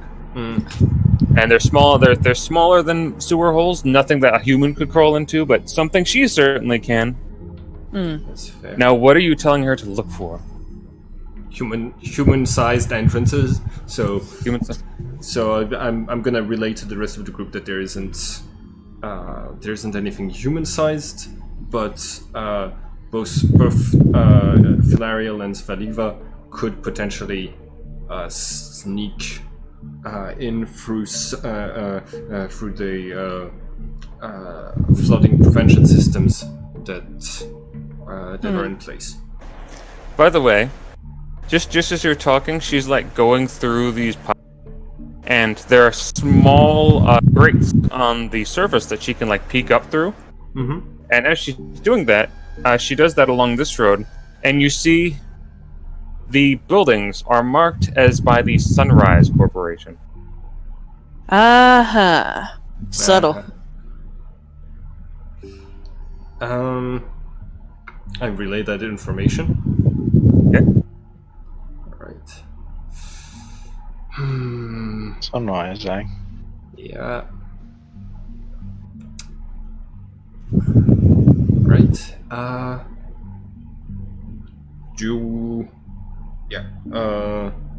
What now? So we could have Filarial and Spaliva make a separate entrance and try to do their own thing on the side while we enter in a different way. How That might be the best. If they cause a distraction and we can pin it on a random passerby, that would divert the attention of the guards and take suspicion off of us as we sneak in. Because if we pin it on another person, they'll think they did it. They did something. I don't know about that specifically. Oh, by the way, I'm starting to hear your fan more and more. Yeah. Yeah. They're not very good at looking like humans. Well, no. I mean, they could find someone. They could find someone. You said she can. You said the blood rose could possess people, right? Yes. It's not the best plan because that person. I mean, I'd rather not encourage the use of this power. I'm trying to get her to change from a nobility elemental to blood transfusion and healing elemental. Well, that'd be ideal, but we're kind of in a spot here. So maybe if you're worried about who she's possessing, you'd have her possess a Black Sun Guard. That's fair. Alright, Filario, through one of the crevices, is there any way you could reach a guard and use your powers on them? Filario? Oh, sorry, I was muted. Easily. Just give me the word. Yeah. Well, the plan would be that she makes a Black Sun guard go crazy, kill his buddy, and draw the attention away. Then when he's ultimately killed by his comrades, it can look like he's bleeding out, she can easily like bleed into a nearby grate and sneak away. Oh, she doesn't have to be anywhere near him, near Oh. a guard to. She just has to be to hurt them to activate her control. Better. I'll tell you what. I'll trade you Jenny for the blood rose. Jenny is like, That's not happening. And also, she's my familiar. We're bound for life. So Well, fine. Then you don't get to do anything with Jenny then, because Jenny's mine. Made that clear already. Well, Juro seems all well and good as like, oh, I want to make him a hero. This invisible woman is telling me to do this and that, and I want to do my own and fuck everyone else. Anyone get a 50% cut for a job and still spend the entire job complaining? I can. oh, is that her attack? yeah. Okay. You watch. You might even be bigly horrified as from this grade. I would like her to make just a hide check at like plus 120. Okay. Nice. She is in a bark grate. Whew. Oh boy. It's not Oh, something no! it's not something she's good at. That's all right. She definitely made it. Okay, so it's actually I do have some penalties. Well, they also have a couple penalties. I didn't give them like the darkness penalty. All right. So 277. By the way, yeah, you watch through her eyes as like you can see it's almost disorienting watching her push her face through the gate just as the guard has like passed by and is walking away, and she goes and just spits a little spike at him, digging into his back, and then she ducks underneath again and is completely gone. Right. Let's see what is there's. Let me get his defense Okay. real quick. I must be in contact with an open wound for an entire turn, or make an attack that does at least 50 points of damage in one blow. Well, that's he's at negative 170 to that roll you just saw, so he's at 24. Yeah. And Wow.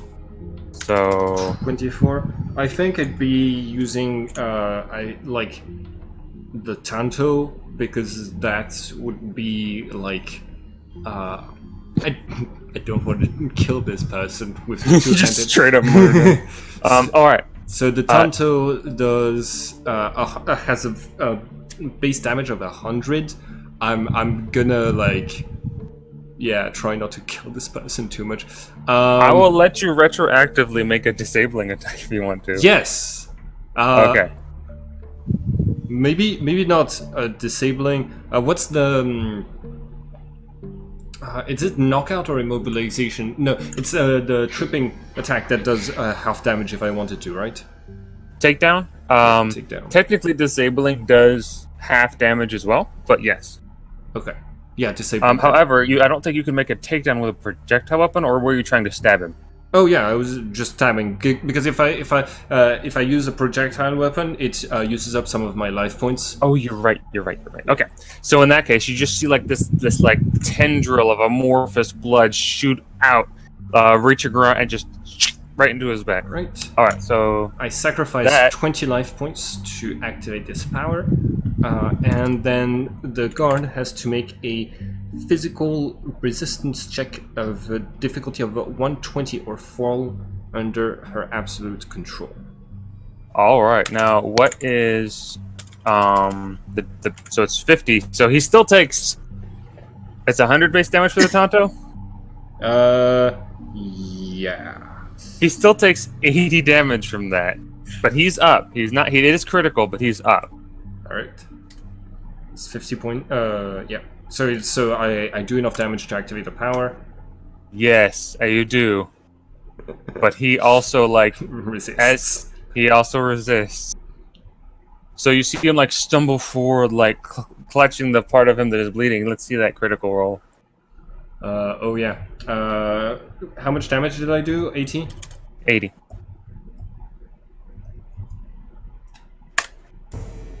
So he is critically wounded. You see him. Let's see where that hit actually is. All. It's only 30 difference. I don't think that's this location for. Oh no, I know. I just like to know so I can describe how it works. Okay. You reach up and like dig into the upper part of his leg, and he like his knee slides down, and he looks around. He can't see her; she's in the grate again. He's just like panting and like gasping, as you can see like blood just pouring out of the side of his leg. Ah! Hey, I'm wounded. You see like Yeah. I'm gonna try to reach into the wound and just spend 20 more life points to try to activate the power again. Okay, make another attack roll. Oh, sure. Not doing any damage, just like for the touch of it. Yeah, just to touch him. Blah, blah, And he blah. still has no idea where you are, so I'm still going to give you that plus. That Ooh, much. ooh, ooh, ooh. Oh, good thing it's a touch attack. Just like bisect the poor man. Yeah, Okay. He has to make his resistance again. He does again. Doodle fudge. Make us. Do you have stealth? No. Make another stealth plus 120. Okay. So it's plus 90. Oh, you have a good chance. No, you don't. I rolled a 1. Damn All it, right, Jorah. let's roll another D100. So you see Joro being like, all right, steady. Guys, I have some bad news. What do you tell the Blood Rose to Okay. do? Oof. Okay, the best possible fumble. He Abort, looks abort. and he just sees something like some sort of fibrous, shimmering ooze reaching for him out of the grate, and he just like you see him like, oh my god, and starts trying to scramble away from it. Abort! Yep. Like you guys can hear his scream from where you are, like 40 meters away. I give a small sigh and I say, I heave a sigh and say, Jorah, call her back. Well, no, hang on. The idea was to make a distraction, right? As long as he's possessed, it shouldn't be a problem. He's not Yeah. possessed. Try again. All That's right. a good idea. Because that's a good idea when he's aware of something. Don't have many options. There are now, you can like vaguely Lariel guards coming down, like running down, equipment jingling. Yep, initiative, good. Call her back. I'm trying one last time. Oh. She has initiative, she can make the stab. Or the touch. Yeah, touch attack. He's not at a penalty this time, though. Oh, no. Oh, wait, that's my initiative, okay. Ooh! Okay, you got another touch! 20 more life points! I can't do this forever, but yeah, 20 more life points. His body, you can see him like shaking. He's holding his chest, like trying to swipe it away with his short sword. But she grips his thigh where the blood wound is, and he's like, you see him like trying to pinch it. He can feel something happening. He can feel his leg going numb. You can feel him trying to cut off the blood as it goes up his leg. But after like just sitting there panting, she retracts her arm. He's like shaking slowly where he's standing, and then the guards run up beside him and are like, "What happened? Are you okay?" Yes, everything is fine. I got hurt, but I didn't see any projectiles. The cat slashed him. Let's see the wound. The cat slashed him. Okay. Yeah, I'm gonna have. I'm gonna try to use Joral's natural the deceptive abilities. Like I'm getting Joral to like coach Filariel. Filariel also has some amount of. Have the guard go nuts and start killing the other guards. Now, I generally let you make persuasion attempts as Joral through your familiars at -20. However, since this is a double reach, I'm going to have him at -40 or Thalariel at -20. Yeah, Filariel has persuasion 25. She's more of a leadership type character, so I'm gonna do the -40 with Joral. Okay, 164. 164. Okay. Are you persuading them not to show them the wound, or are you going to show them the wound? Because there is like you can she Yeah. can see there is his blood all down his leg, so it's obviously serious. No, I am going to show the wound, and I'm gonna have him say, I don't know how this happened. There's no arrow, no bolt, no nothing. I should go to the infirmary, and You should. Did you trip on your sword? no, it wasn't even out. He looks at your sword, which is not bloody at all. Can I just like lean on you and you take me to the infirmary? Yes. All right. Come on. Hey, watch this whole sector. Stay at the crossroads. He defends this final gentleman who is now looking back and forth. God damn it, Jorl. He's gonna be inside. We're gonna have insight of what's happening, and then I can make him murder some people. Fine. Now, let me check. I forget exactly how Thalariel interacts with them. Can she actually see through them? Okay, so what it says is, once he failed the physical resistance check, he falls under her absolute control. From that time on, he is little more than a simple slave to the elemental. I can not only use him as a puppet, but I can also try to make him explode, killing him instantly. Okay. So he is. You can't see through him. She can follow him through grates for a short period of time until he vanishes into one of the biggest of the warehouses. Well, that's smart. And from in there, they cannot see where he has gone. However, she can still command him, and he is a semi-thinking being, so she can tell him find the door, unlock all the doors. He'll understand what that means, even if she can't see the doors that need to lock. Yeah. Basically, his instructions are gather information. Get to a point where you can make the biggest distraction, and then start fighting them. Only do. Okay. He should have done it outside of the biggest compound. From the inside, it's. And from the inside, all the guards are going to go to the inside where we're trying to get to. And then we can sneak in, right? Yeah, and then the guards are going to be on high alert at the compound where we're going to try to sneak into. All right. God. So what? Why don't you listen to the thief? Why do you think you know better? While he's than the thief? While he's heading inside, I'm gonna have Philario do two commands just before he leaves. First of all, I'm gonna have him nod if he's working for Black Sun. If he's working. If he knows he works for an organization called Black Sun. Sorry, I was immediately how can I twist this command? But no, Thalariel knows what. Yeah. Were you working for Black Sun? He nods, and the guy looks at him and is just no, that's a bad thing. And then keeps going. What was the second command? Good notes. What? Start attacking the other guards. Yeah, he needs to start going away. Yeah. He needs to start going away from the main compound and doing this. Okay, all right. To pull attention away from the compound. Yeah. I'll transmit Genus's commands. Okay, so you tell him to go get it immediately, get away from the largest compound, and attack other guards. Yeah. Okay. He you see him push away from the man who's helping him. He's like, "Hey, Remus, can you walk?" And he just starts shuffling away. His wound is actually the blood has sealed remarkably quickly. It was just you hit that one nerve in his leg that made it numb. So he's still shuffling, but he's also still bleeding. And the gentleman's like, "Remus, did you forget something? I'll grab it for you." And you see him them start walking north, west, this way. The guard who was there before watches him and is like, "What's going on?" "I don't know." And they all three, he has to stay here, but as the final man reaches this area, Remus, the guy you've possessed, he stands there for a second. A guard, Thalario can see this from the grates, comes in from the left, looking at him strangely. Obviously, this is not the correct time. And Remus, still holding a short sword, just goes a straight horizontal line, cutting this gentleman.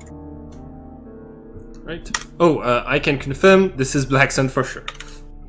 No, really? Yeah, really? No, shoot. What was that asking? Oh, he attacks with his own skill, right? He doesn't use Thalarios. Yeah. I'm Okay. pretty sure. Oh, jeez. God, So he he sucks. walks to this. He walks to this T section. This guy just comes walking towards him, like looking at him weird, and he looks at the man. How much damage does he deal? You want me to look up the weapons? No, I got it. It's a short sword. 110% of 60, so 66, which is just barely critical on this guy. Nice. He gets a decent critical. Yep, he just like swipes wide and cuts a really deep gash across the guy's arm, and he like stumbles back. What the hell? And from then on, you see his companion like coming up behind him, like trying to grapple him, and there's a fight going on. Both of the guards on this road seem to be interested in what's happening, and they are slowly moving in to help. And that's why you listen to the thief. The only guard on this road now is this guy at the cross section, and he is still like staring, like he's been commanded to stay here, but he's like bobbing his head, trying to figure out what's going on over there. Mm-hmm. Easily distracted. Now we can like sneak in. Sure. Mhm. Lead the way and hope that I do as well as you. Yeah. Don't worry. Don't worry about it. I'm gonna try to reach a point where I can reunite with Hilariel because she is not stealthy, and I'm not very stealthy as well. But the less of us there are that aren't stealthy, the more chance we have of actually making it through. Yeah, but with all the guards distracted on the one side, now we sneak on the other side. That's not as guarded, so right. it makes it easier. Yeah. We By the roll way. for stealth. Yes, please. You guys are here. I would like you to like just draw an arrow of where you're going through the town. So how'd the guards go? You know that the guards on this street are occupied. You know that the guards on this line are occupied, except for this guy who is very distracted. There are guards on this road that are not accounted for. So wait, where's the guy? Oh, The guy is right here. By Yeah, the right way, there. Chef is with us. I recommend that Jenny not be with us during this part and that we get Jenny later. Clearly. Okay. Okay. I'm trying to draw a shape, but it's meh. That is essentially where that guard kind of no. Damn it, stupid thing. He's not over there. Yeah. I gotta figure out how to erase this shit. I've got you. Okay. Okay. So we'll come up here. Down there. Through him. Okay. Yeah. Like not the we'll go up, across, down and over and through the side alleys and sneak past.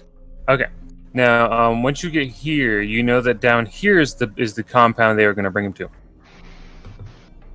Are you going to try going down this way and into that compound?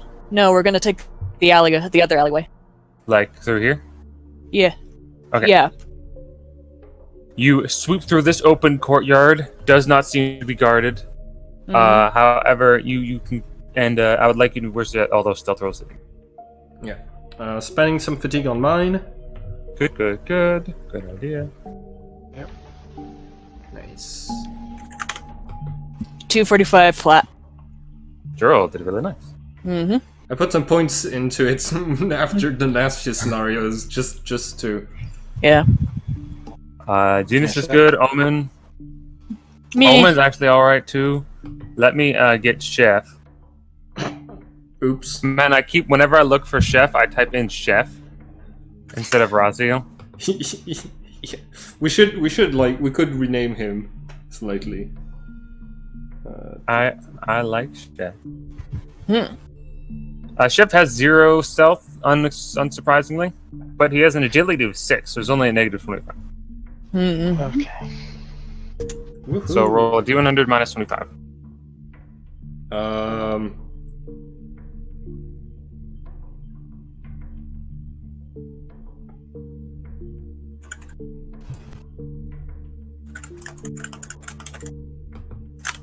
And he can't spend any fatigue, so He's zombie. yeah.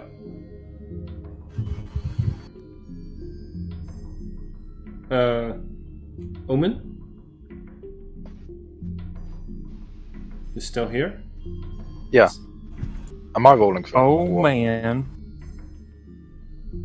Oh wait, are you rolling for Chef?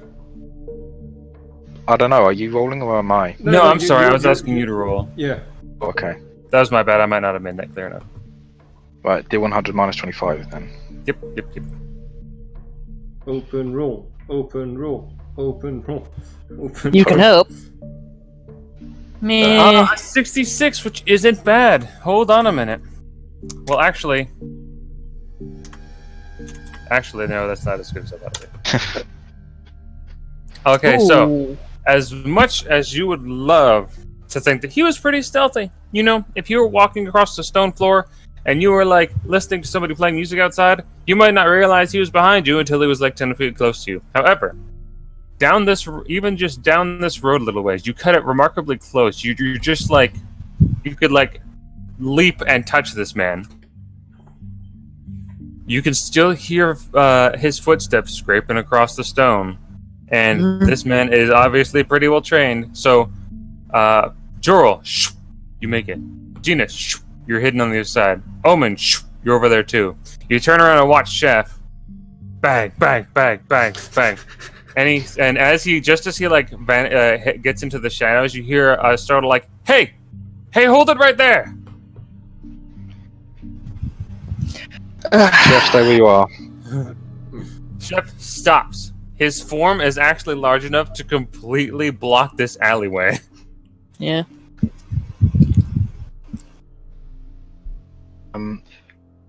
Have I'm Chef. gonna You should have Chef head back to Jenny. Yeah, we probably shouldn't have brought him in the first place. You think? I didn't bring him along. Who Joel. did? I thought we needed him for the fighting part. Not fighting, we're sneaking. But we're gonna have to fight at some point. Okay, I'm sending Farron to check if that's just the one guard there. Okay. She flies over as he is running inwards. And so he skids and like turns onto this road. As she says, yeah, it's just him. Like the others are still fighting this other guy. He seems to be like just viciously trying to stab one of the men, and the others are trying to like wrestle him down, still hoping to like they can get to their friend. You can see that there are now 3 gentlemen there, not including Remus. So there are 4 gentlemen at the end of that alley. Just this guy coming down the road. However, you also see like there's just a guy down here like kind of looking. He can't see Chef. He can't see anyone. He's just sort of peeking around the corner. However, this man like sees like the towering and cloaked body of Chef, and then like this little fireball above his head.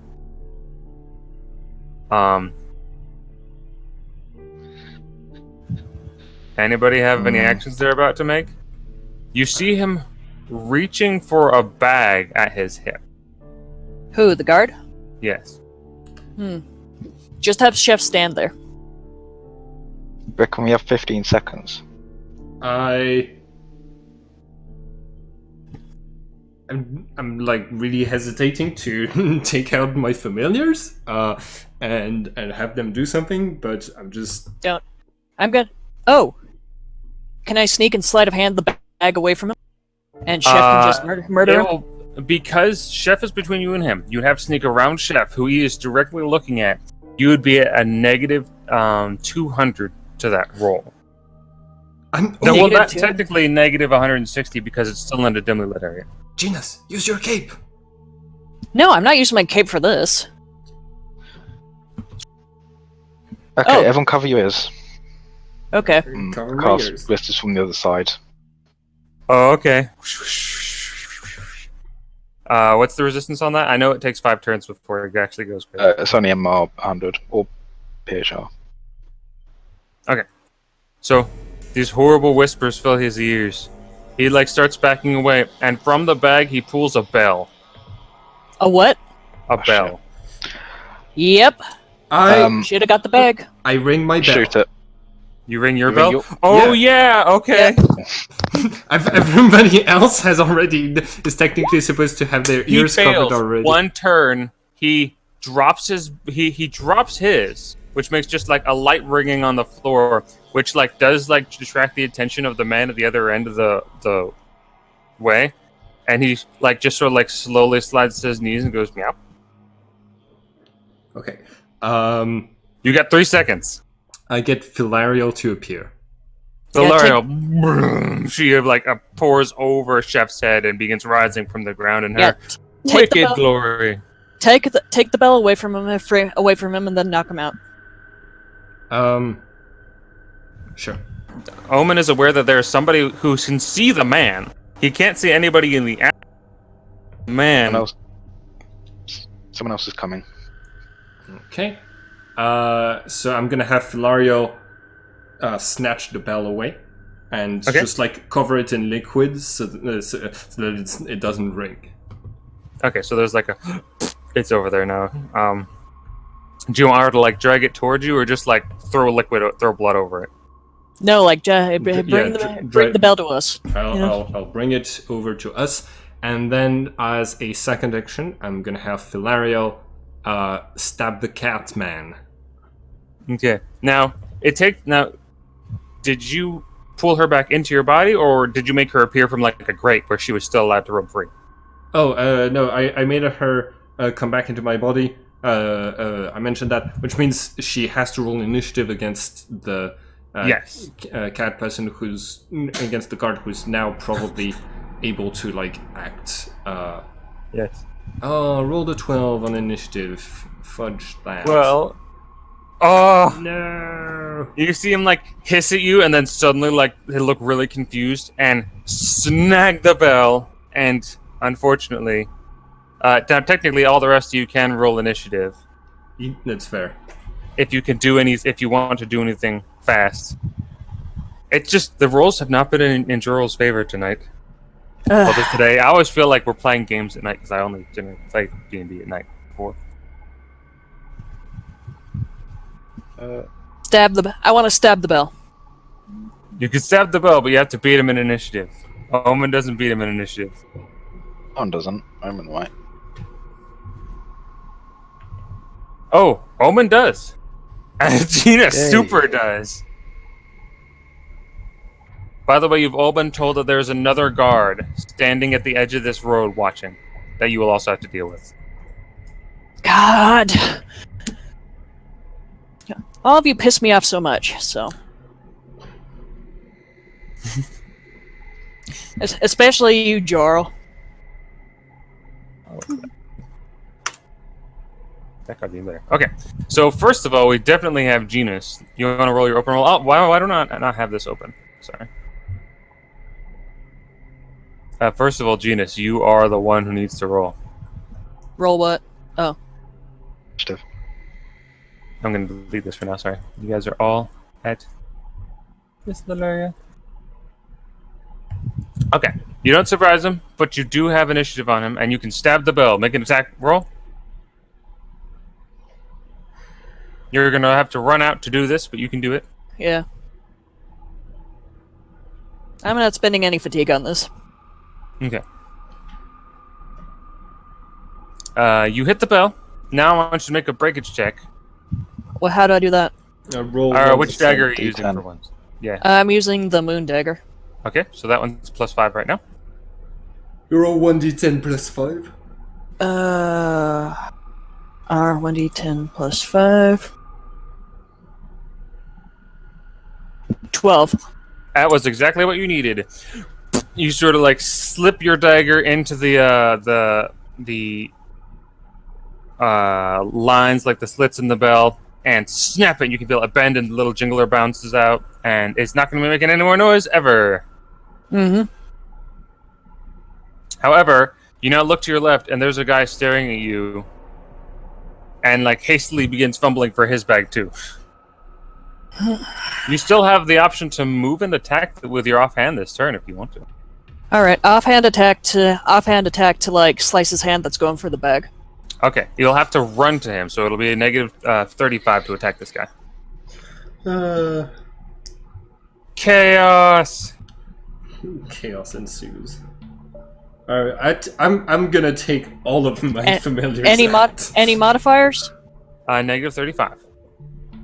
Are you specifically slicing off the bag?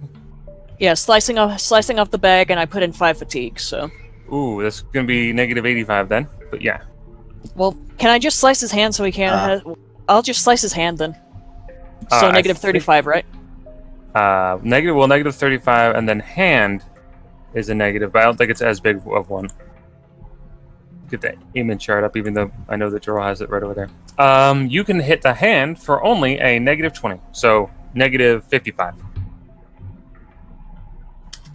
210 with 5 fatigue and the negatives. He defends well enough. He defends well enough. He like shifts away. You can like feel your dagger just sort of skin his hand. He can't take actions anymore this turn, but he's still gonna grab the bell. That said, Omen, you also have a turn before him. Fireball. All right, you like just step out from around the corner. This guy just looking really confused as this lady just stabbed his bell. You look at him and you can unleash a fireball if you want to. Okay, yeah. You know how well it went for me when I went to the church and I stole everything and I didn't get caught? Yeah. Oh, he is destroyed.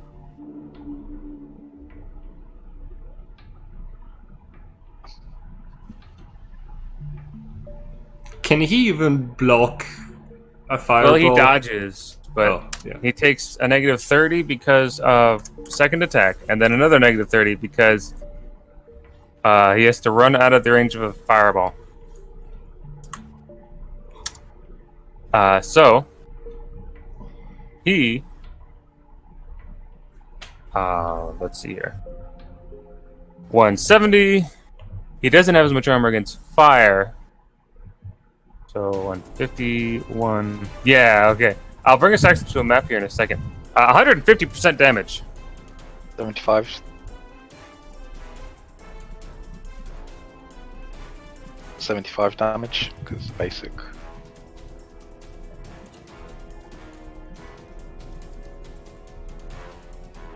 Oh. I think you're muted, Appleby. I am 75 damage. That is critical. Alright. Yeah. Roll 1d100 plus 75. Yep.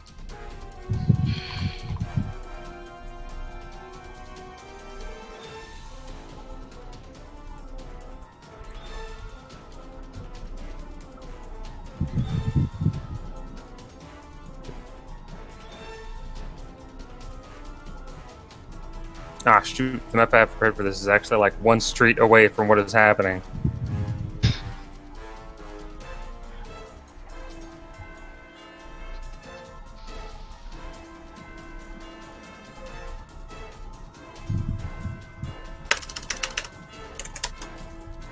You actually critically hit him. He gets a negative 25. Nice.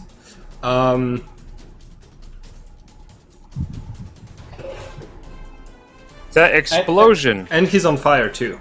Oh yeah, he's on fire. D100 plus 75. What's on fire? He's suffering a little bit of fire damage. Now, you walk out into this alley, out of the alleyway, throw a fireball at him. There's a tremendous explosion. There are shards of rooftop flying off of buildings nearby. The entire street is blackened. There are things falling off of walls, and you've done a little bit of damage to the two buildings nearby, one of which was the main one, the main working building. And that also creates a loud enough boom to attract the attention of the guards at the other side of the street. Uh-huh. Now, they are still dealing with this struggling man, but safe to say, you are now detected. Mm-hmm. I might have panicked a bit. They You made a don't small say. All It's a right. small one. All of your familiars are here? Well, yeah. I'm not taking out. You know what? Fuck Svaliva. it. Fuck it, I don't care anymore. Yeah, I don't care anymore. You two suck. Order chef to just burst through the wall, and we're just gonna set everything on fire. Fuck it, I don't fucking care anymore. All right. Don't think we have a choice at the moment. Okay. Yeah. You order, chef. Do that. All right. Are you commanding Chef to enter the main building over there? Yep. Okay. In that case, let me bring you guys to the map.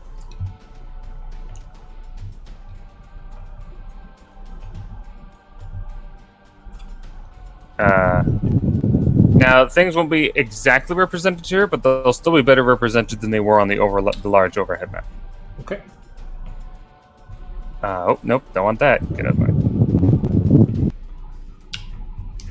Got Genus here, Juro here, all of his allies over there.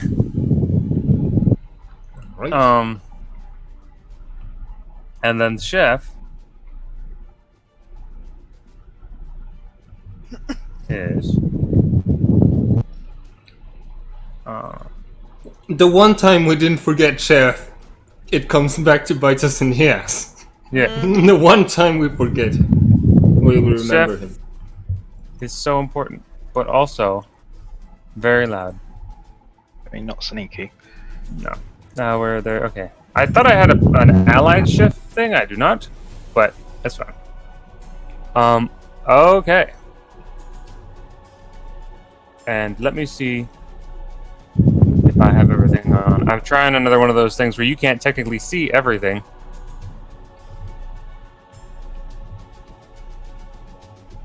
Oh. Hi, Joel. I see you moving stuff. This reminds me of a comic I once read.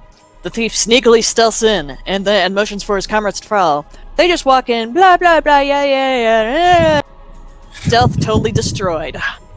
Alright, I don't know if my my usual thing is working, but it's not a big deal. I will just place the enemies as you come into sight of them. Bop.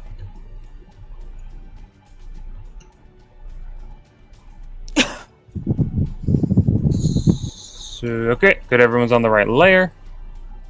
And Initiative? it is initiative.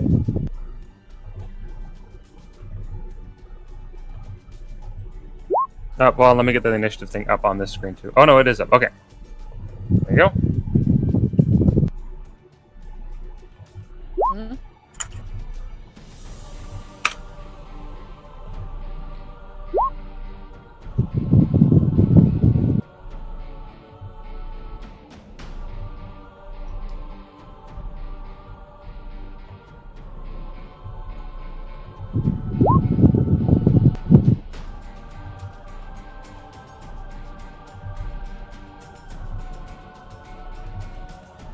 Seeing a map. You are what? I'm not seeing a map. Yeah, let's What? take a map.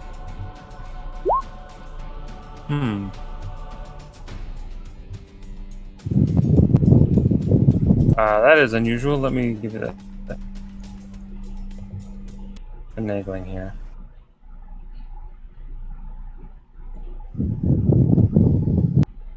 Genus, I'm hearing your fan again, sorry. Yeah.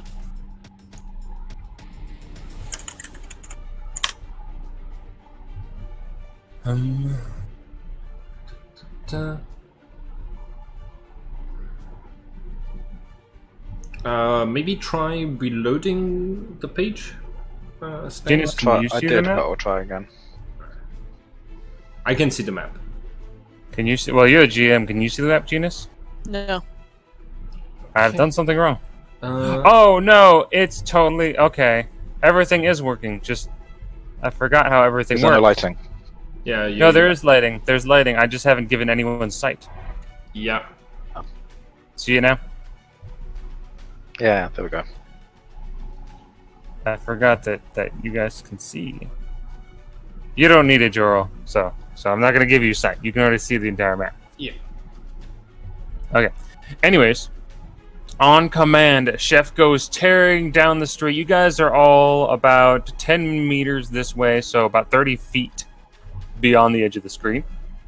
But Chef just goes tearing down this way and crashes into this window. He's going to make his Chef attack.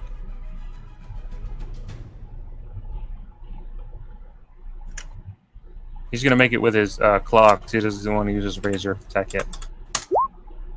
Boom!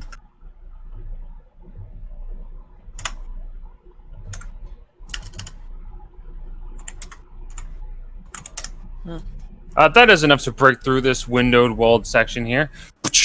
He is now inside the building. For whatever that is, for what that is worth. Right. What is Chef's initiative? Chef's initiative is he's wielding the reactor, so 35. 35. Okay. And Genus rolled a 168. Right, descending initiative, and so Farron is the first to act, I believe. Yes. Up. He enters, and there are some dudes here just like looking over stuff. They both seem armed as well, and they look up very confused. Okay, so I think Genius is gone for the moment. Omen, are you still here? I'm still here, yeah. Okay. So, let me just decide what to do. Oh, far. 6 minutes.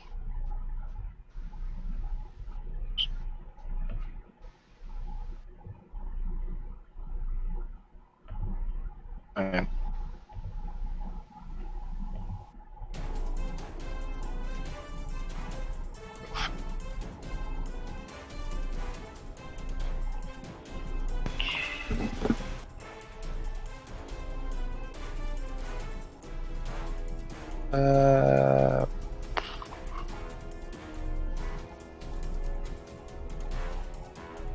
let's see.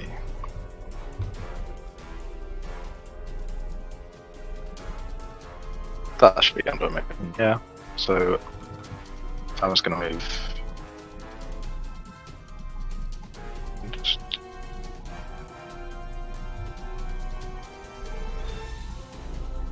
works. No, yeah, I should wait for that. So I'm gonna have a user Phoenix ability. Phoenix, alright. Now, Farron, okay, she's going to move down there.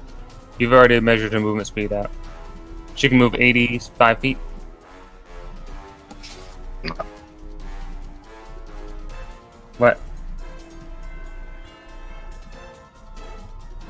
Yeah. Oh, I mean, I have to give her sight. You can see through her. There you go. She's gonna just shoot at these poor fellows. Okay. Poor fellows. At least I hope shit. I don't. Okay, no. You have to roll for them. So they see, boom, this massive undead body just runs through the door. They look up at that, and then look over to the left as they see a tiny fireball. And at first they don't really think that's going to be the bigger threat. And then you throw a fireball.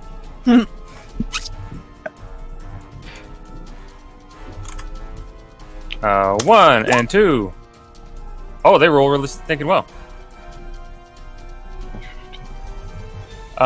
Both of them dive out of the way of this fireball. However, it does ignite a significant portion of the room. How much is the area of effect of that fireball? Oh wait, It's not a fireball; it's an attack. So is it a straight if it line? misses- I think it's not a fireball. The spell. It's one of the winged attacks or something. It was, well, it's Phoenix, which is a Sheely ability. Is that an AoE at all, or is it one target? No, it's just one target. Okay. This guy dives to the side. His friend also looks and sort of like falls back. He was on a chair as this tremendous gat of flame shoots over their heads and collides over here with these boxes, completely destroying one on top. And I will now... I can't destroy the boxes on the stage. Oh, by the way, this stage Not made by me. You might have been able to tell that it's a lot better decorated than mine. It is free to use though. By Mr. Ronan Dude on DeviantArt. Did very good. He said no critiques on it. I hope it's okay that I said it was very good. Okay. Um, Yeah, it is. Transforming is. Let me just double check that's not an active action. Yes. This? Whoa. Oh, is this you, Joel? Yeah, that's me. Okay. I'm not going to do that any time, so yeah, I'll just do that now. Okay. What are you doing? Okay. Transform. Oh, it is. Okay. So, pop. She is now in her other form. Let me bring out other Farron. And bah. Can I delete that fire thing now, by the way? Hmm? Oh yeah, sure. I just thought since some stuff was on fire that we might as well have something to represent where the fire is in the. That's true. In the room. That's all. In that case, right over there. Okay. All right. Is that it for Omen or Farron? I think you're muted, woman. Stands. Yeah, that's everything. All right. In that case, it comes to Idarid's turn. Idarid is accumulating, and she's preparing to cast one of the nicest spells that she has. She's gonna try to create a haven of peace once she gets enough magic to do that, and hopefully it fucks with them more than it fucks with us. Friendly fire spells, but not necessarily fire. Yeah. Anyways. All right. So that is her turn. Yep. Next turn goes to Genus. Genus, you're all the way at the end. There's still a man over here who is on his knees and very confused. If you want to stab him. Fuck it. I do. I go. I'm running for the warehouse. Actually, no. You actually ran down here, so you start right here with this guy who you just tried to stab the bellow. So, move yourself to where you'd like to be. I forgot how far I can run, but I'm going in behind Chef. Okay, now in order to break off from this guy, you either need to make an acrobatics check or you need to just take an attack to the back. Acrobatics. I can make an acrobatics check. Now you need to beat him in his acrobatics, which is looking hard. Don't worry, I'm shielding you. Oh yeah, you also are getting shielded. Okay, so you have to take this attack to the back. All right, but Joral is shielding you, so it doesn't matter. I'll take the attack to the back as I run past him. All right. Okay. But my acrobatics beat him anyway. Oh no, he got 274 in his attack. Bitch. Yeah. However, he also was really good on his second attack, not good enough to block the shield. Please take 50 points of damage to that shield this turn, Joral. Okay. And she's free to run. Yeah. Okay, so there's blah blah blah. Okay, I'm gonna write it down in meta magic. Okay. 50 damage. Genus shield. Should be good. Okay. Keep going, Genus. Anything else you want to do? Well, what else can I do? Well, you have plenty of movement value, so you can move into that room. You can look around and see the fire and the guards and the chef, and really, the world is your oyster right now. Jeez.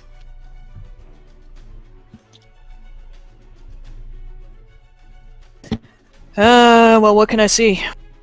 You see, as you enter, you just see a whole bunch of crates and people and boxes. It looks just a little bit like you've stumbled onto a regular storage house. I'm gonna use an angelic leap to jump over here. Hold on a minute. Okay. Say this one. And my hood's still up. Very good. Where are you jumping to? Over there? Yeah, over there with the Okay. angelic leap. You could actually run over there too, but make a jump check.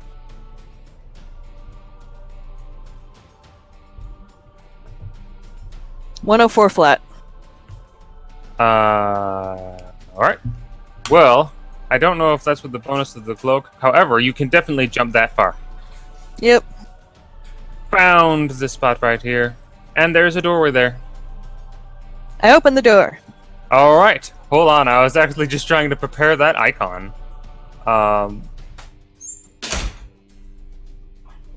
Where'd it go to? Oh, it went to pictures and icons. Okay, that makes sense. This is getting way too full, though. I have so many pictures and icons. Extreme close-up. Mhm. Okay.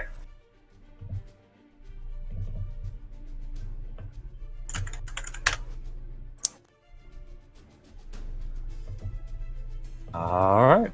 Let's see here.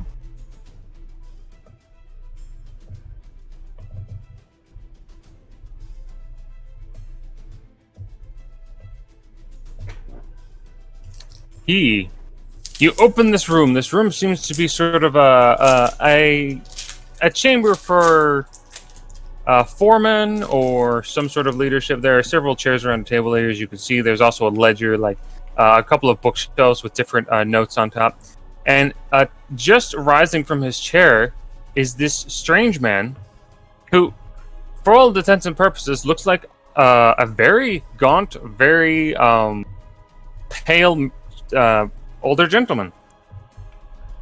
Being in a place of undead, he could sort of see that he looks just super unhealthy, at least in his skin tone and physique. But he rises up, looking at you with intelligent yellow eyes.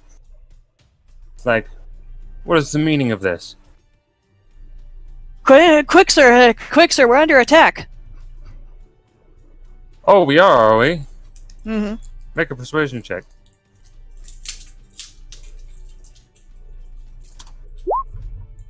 Oh, motherfucker! Oh. Yes. Well, I can hear the disturbance. Please, let us get out of here as quickly and orderly as possible. I close the door and I step to the side. The door opens inward. Actually, hold on. I'm gonna have to make a little roll for this.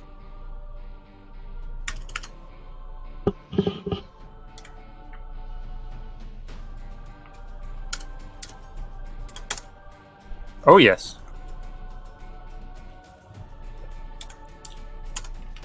The door just sort of slides open inward, and you peek around, and the man is still standing there. He seems to be staring past you at the gigantic monster. I step to the side as well. I step to the side. Oh, I know, but like you. Huh? Hello? What? I was saying, I know, you stepped to the side of the door. I'm just saying that, like, if you want to, you can sort of peek in and see that he has opened the door, but he's still standing where he was. Yeah. And he's staring past you, or staring past the doorway at this giant monster. And he takes, like, a deep breath. You see him, like, his shoulders, like, slump a little bit. And, very good. He is going to walk forward, looking like with a raised eyebrow at you. What is the meaning of this? This thing just started attacking, sir. What's the fire for? It came from over there, sir. I say, pointing towards Farron. He still like seems like vaguely confused and then looks at you. But that's all we're gonna have for now because this is all happening in 3 seconds. Mm-hmm. So now it is technically the guard's turn after you. Yes. The guard's turns. They immediately like. Oh wait a minute. Where's the other guy? There's a guy right here that didn't die. These guys are immediately going to scramble for cover, drawing crossbows. That's the guys taking active turn. This guy does too. These two are going to draw crossbows and like move around this corner or either corner and begin to fire. They have to take passive movements.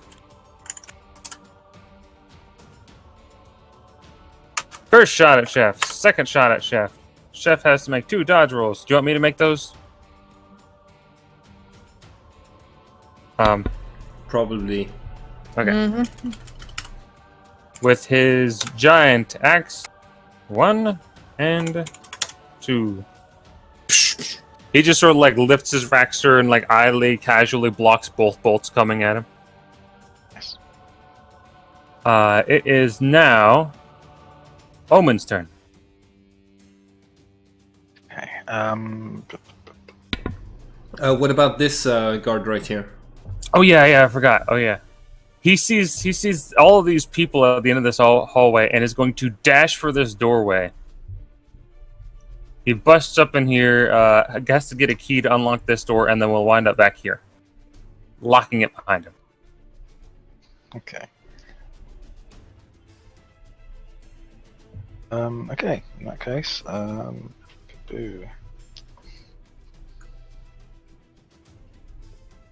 just gonna run over here, dash behind Farron, put a space there, and create a fire barrier. Okay. All right. Where's fire barrier going? Oh, just on you? No, in the doorway. So 2 meters long. So like 6 feet. That's enough to take up the whole doorway, or at least make it so that anyone trying to go through at least has to step in a little bit of the fire. There we go. no. And the rest of the turn accumulating. Okay. Down to Gabriel. Gabriel has been basically passively concentrating to prepare imbue so that I can imbue, so that I can reinforce, so that I can like help fatigue more. So I'm going to cast imbue with the 100 bonus to potential. Oh wait, no, I didn't. I didn't have the passive concentration anymore. So it's the intense concentration. So it's just 50. 301. All right, which means I can. It's not a fumble. Yeah, which means I can. My rolls up to 240 are okay. That's what I was maintaining it at anyways. So that's actually not that good of a. Okay, well it's all good. And then next turn I'm gonna start regenerating fatigue for other people. Yep. Right. Philario. L'Oreal. She is oh god, this fire. I hate this. There's fire everywhere. There is a big hole over here that is not covered in fire. Not yet, but if I know Omen, It will be soon. I think okay. So there's other guards in the alley behind us, right? Yes. However, they are still wrestling with that gentleman Okay. that you have under your control. Okay. I think in this case, Philario is going to go towards the back and just slide through the door and try to murder this guard. Okay. How much can she move? I have a okay. So blah blah blah. I have a flight value of 8. With my okay, yeah, it's my movement value in general. So I don't know how much meters that is, but I can check. Do you have just like the agility score? Hmm. Like what? Do you have just your agility score? I generally know all of them by heart. Yeah. It's like she has 8 in agility. So just give me Okay. one second. Sadly, I do believe that is 85 feet of movement, Right. which would put her at the door right here. Okay. Well, the door is gone. Well, this area right here. Yeah. There is no door there. It's just a big open warehouse area Mm, or receiving area. all right. You know what? Can I lower my initiative a little bit to switch out the weapon that I want, the big axe that I was going to use for my long range weapon instead, and sacrifice Yes, some. I'll allow you to do that. All right, I'm going to sacrifice some light points, and I materialize a ballista and shoot it through the closed door at where I think this person might be. Jeez. Okay, you are gonna have to take a blinded penalty, but he's gonna be taking surprise. Yeah, and probably blinded as well. Oh yeah, that's true. All right, heavy ballista. Let's do this.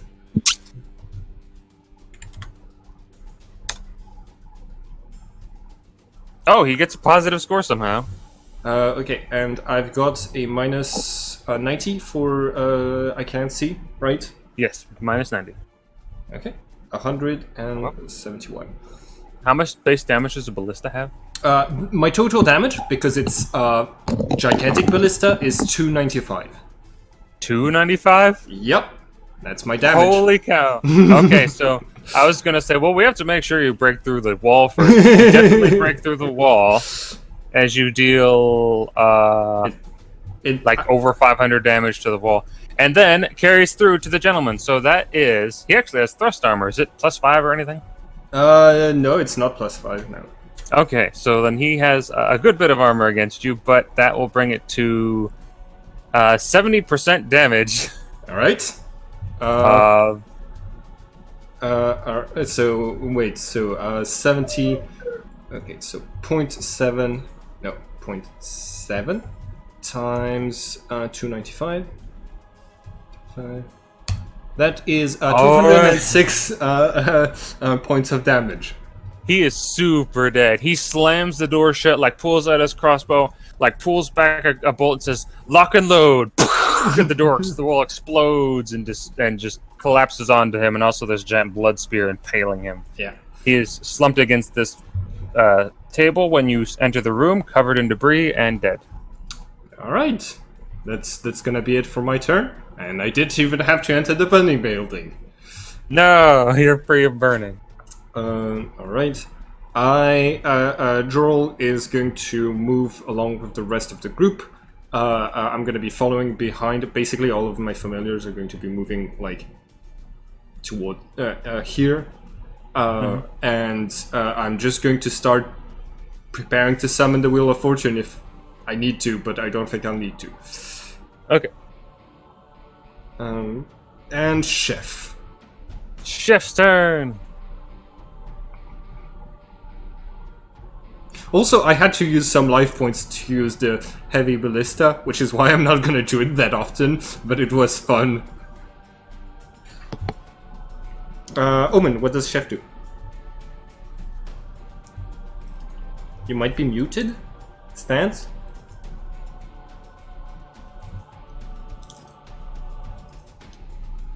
I don't think Stans is here.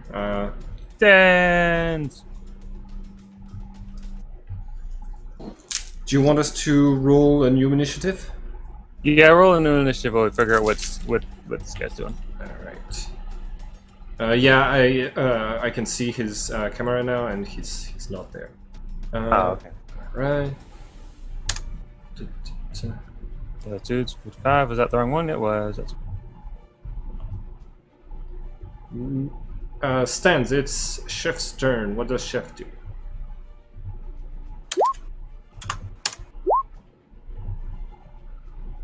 I think you're muted still. Okay, sorry.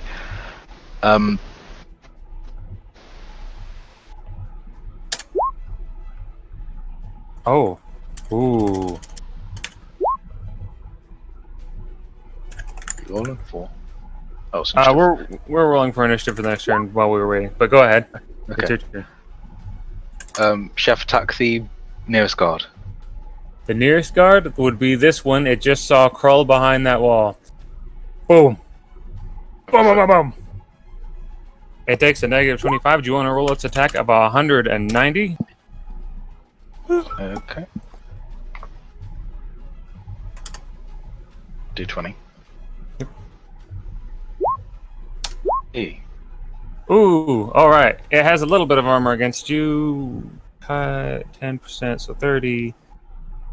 You deal 100% damage, and unfortunately, I know already for certain that is death. Or no, that's exactly unconsciousness. Roll a D100 plus 120.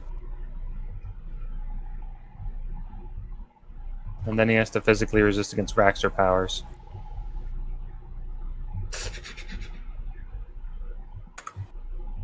Yeah, it's difficulty 120 or double damage, right? 140, and he is super dead. Now, the thing is, he still has his claw attack, so he can continue moving and make another attack if you want him to. Yeah.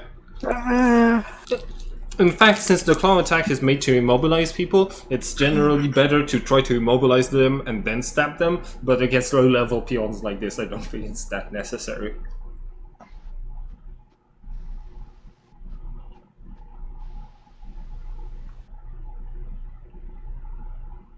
Omen? I heard you. Oh, okay. Are you gonna make your second attack or just leave it be? Oh, right, sorry, second attack, yeah. Yeah. Second attack will be at if you want to, just keep going to the next nearest guard. Yeah. Okay. Second attack will be at 200. Wait, 175. Sorry. Do do do do do do do.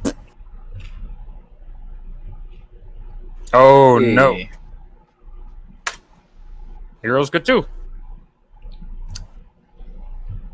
Can mess him up. That will still definitely mess him up. This guy is also dead, and he was the one I was using for initiative rolls, so that's not good for me. Mm.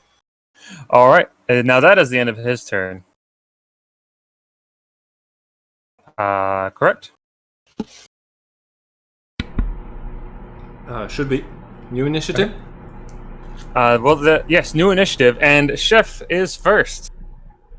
Unless you haven't rerolled for Omen. Oh, or Genus is first, maybe. Yeah, Genus will be first then. Okay.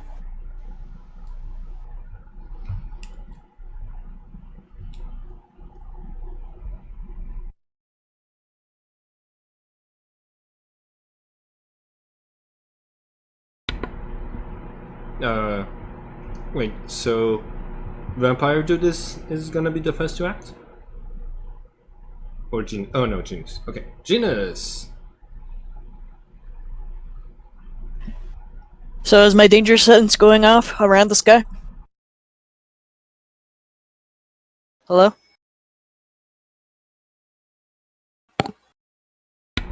Avilby, Hello? are you still here? Yes, sorry, I was muted. Yes. Look at this guy. The rampage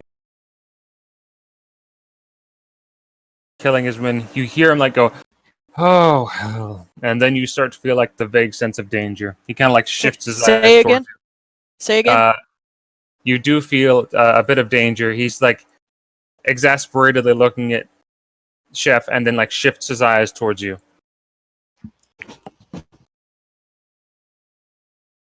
Well, I still have my daggers out. Full attack with both daggers. Full attack, both daggers? Okay. Thing is, Jorl, are you really right there?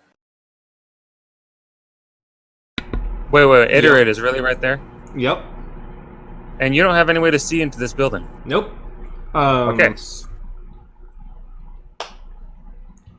So I'll take not seeing penalties. Yes. Okay, so full attack, make your first attack.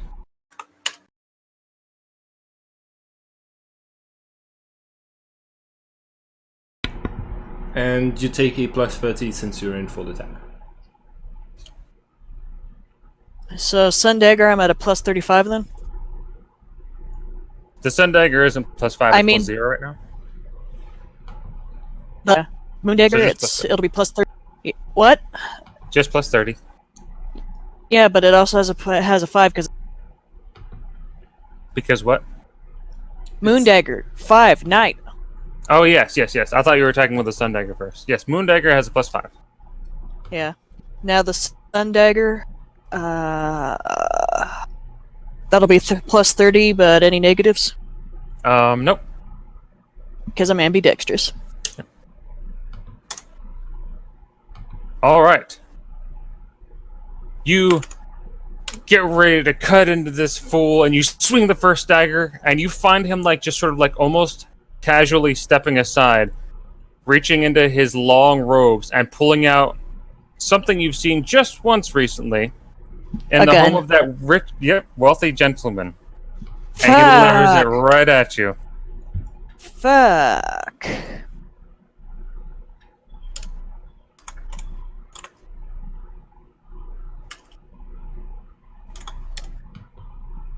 See? And you take a... You have a mastery in defense, don't you? 200? Yeah. Full attack. Oh no, so yeah, he's... Jorl is defending you with a negative 90. Yep. And it's actually just a...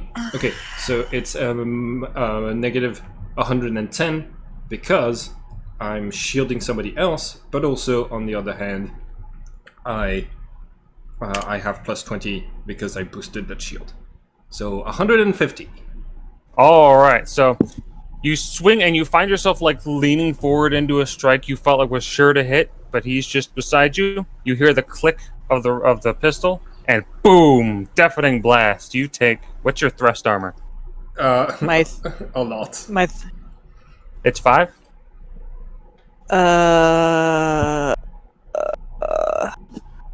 I don't know. I have a leather armor plus 5. Plus, and on top of that, I gave you you've got the armor from Idarid, and stuff. So you're actually your defense is actually higher than that. Just give me 1 second. I thought I had done a recap of the boosts I was giving in combat. Oh yeah. So your total is 11 armor against cut, 10 against impact, 11 against thrust, 10 against heat, 11 against electricity, 11 against cold, and 4 against energy. Alright, so because of that, you actually... Because of your absorption, on top of that, you do not take any damage. You can feel like the barrel like graze your cheek, and the heat, the sudden flood of gun, like of black powder, as he fires it at you. I will ask you to make a physical resistance, but the sheer presence of the barrier now surrounding you, this like shimmering armor, the bullet like fires and then immediately deflects into the floor beside you. I look at the bullet and I look back to him. I feel like we got off on the wrong foot. You want to start over and be friends? I'd be happy to. He gives you like a really wide smile. Really? Sure. Okay. My name's Anna. Awesome. My name's Andrew. Okay. So, Chef's turn. Oh, did you make the... Okay. You can barely hear him talking. It's kind of like muffled and there's a whining in your ear.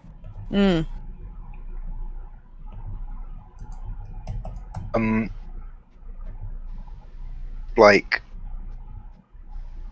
keep attacking whoever's closest to him if I don't give him any more orders, right? Yes, so if you don't, he'll go, bam, hit this guy, plus 225, 210. Okay, that's his... yeah, okay.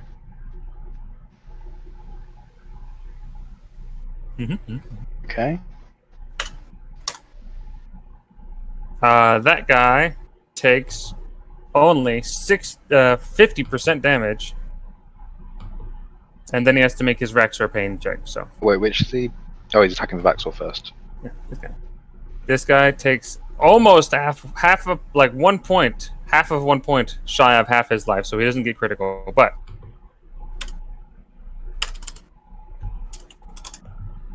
Oh, he is super going to die to the Raxor power. He cuts him. He actually manages to like pull away from the blade just as it like leaves still an inch deep gash in his chest. However, you then see like red veins split from that point on him, and he suffers like a very short bout of hyperventilation and passes out on the ground. Baloney. Yep. And then go on to the next one. So Plus 200. 175? 200, yeah, okay. It was only 175 last time because he had to move beforehand, move longer distance. Yeah, that's So- only a quarter, yeah.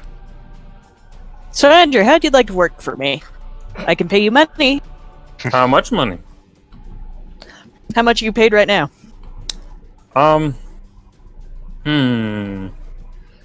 Let's see. Well, are you aware of the four families here? Yes. My current wage would put me at about half of that gross profit. How much is that exactly out of character? Well, he just basically said he makes as much money as two of the largest families in Dwanholf, so a lot of money. So, we're not talking like 10 gold here. No, not at all. Can you give me a ballpark? You know, a change of scene, some benefits, better respect. I'd take 20,000 gold a month. What about just for tonight? Well, depends on what gets out. How What- about...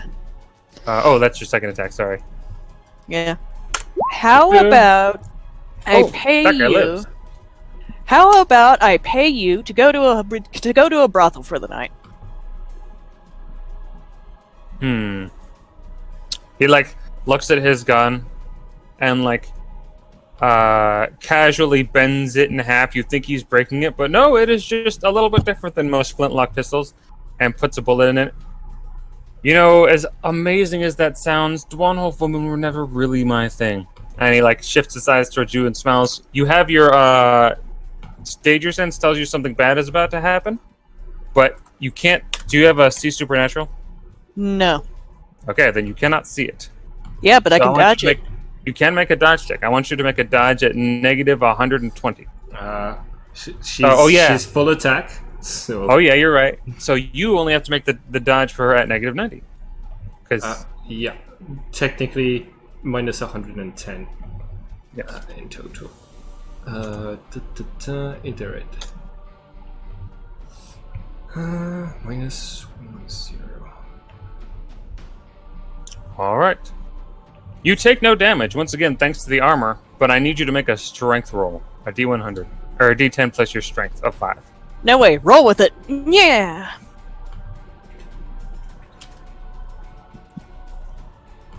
What's it is again? Strength. Yeah, you just click on your strength on the number that's next to your characteristic. It's all the way. Yeah. Oh, you rolled a 1. This is Luck. excellent. Super Luck. great. Luck. Luck. Good luck. Thankfully your super incredible armor helps against this too. What was the total? Was it 11 or 10 against impact? It's against impact. Yeah. So I pinned it in our Discord, but against impact it's 10. Okay. That's a failure of 14.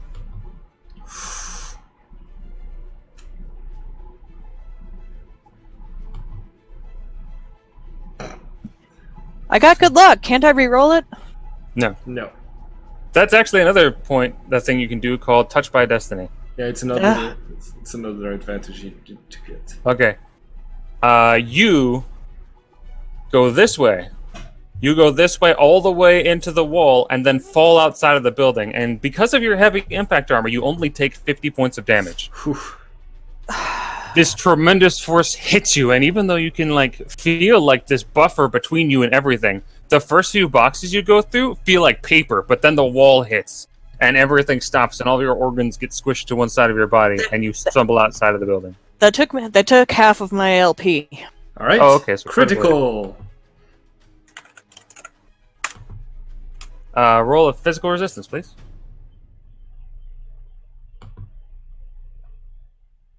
Oh, you're fine. You ache, but you're fine. And you're also bleeding a little bit. Fuck this. Fuck this. I'm out. All right, and you actually nobody can really see him right now. So, for all respects, he has vanished from the battlefield. Oh, actually, Omen, you can give me a notice check.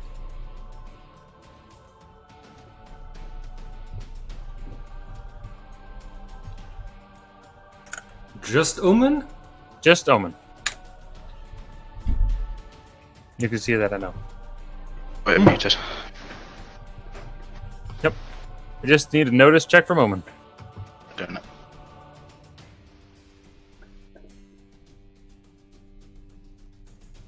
Ooh, great roll.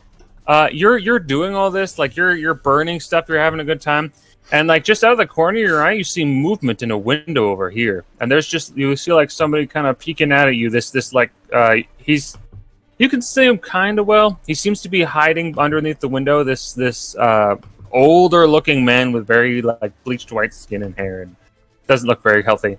Maybe like another little zombie in there, only like very well groomed for a zombie. And next, it's Better Gabriel's to be turn. safe than sorry. Yep. Gabriel is gonna heal the fatigue of. Has anyone spent fatigue? Okay. Spent 1 on Omen. Alright, Filariel spent fatigue, so I'm gonna be hitting that for this turn. Okay, potential.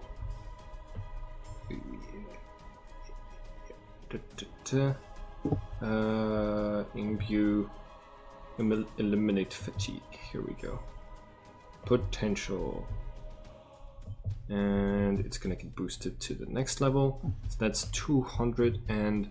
Filariel recovers 4 points of fatigue. Okay. And that's it for Gabriel's turn. Omen's turn. What are you doing?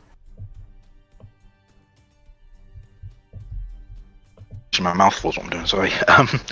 Okay, I'm gonna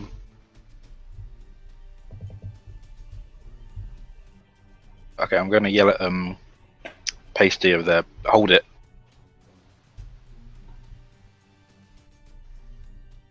You're gonna do what? The guy sees through the window. I'm telling him. You're telling him to hold it? Yeah. Okay. He is the windows are closed. He might not necessarily hear you. I'll just fireball the window then. Okay, I was gonna say he sees you looking at him, and then like his eyebrows raise, and he puts a hand to his ear, like trying to listen, as if symboling that he doesn't hear what you're saying. Ooh, Well, that's so good. That's going to be an intermediate as well. Okay. Oh no! Oh, I don't know why I did that GM roll. Sorry. Oof. This is how everyone. Oh, okay, the lowest possible. All right. So, what is the damage of that fireball? Do it.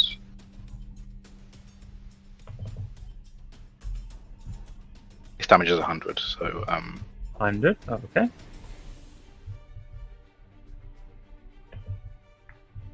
In that case, he takes 60 points of damage, which is pretty good, as the fireball hits the building and blows the window out. You see like bits of glass going into his face as he shuffles back. And he also gets 60 points up on fire. said don't move. Oh. Is that all for Omen? Yeah. Okay. Iterid's turn. Etherid's going to keep accumulating. Okay, Iterid's accumulating. Yeah. Baron, so form.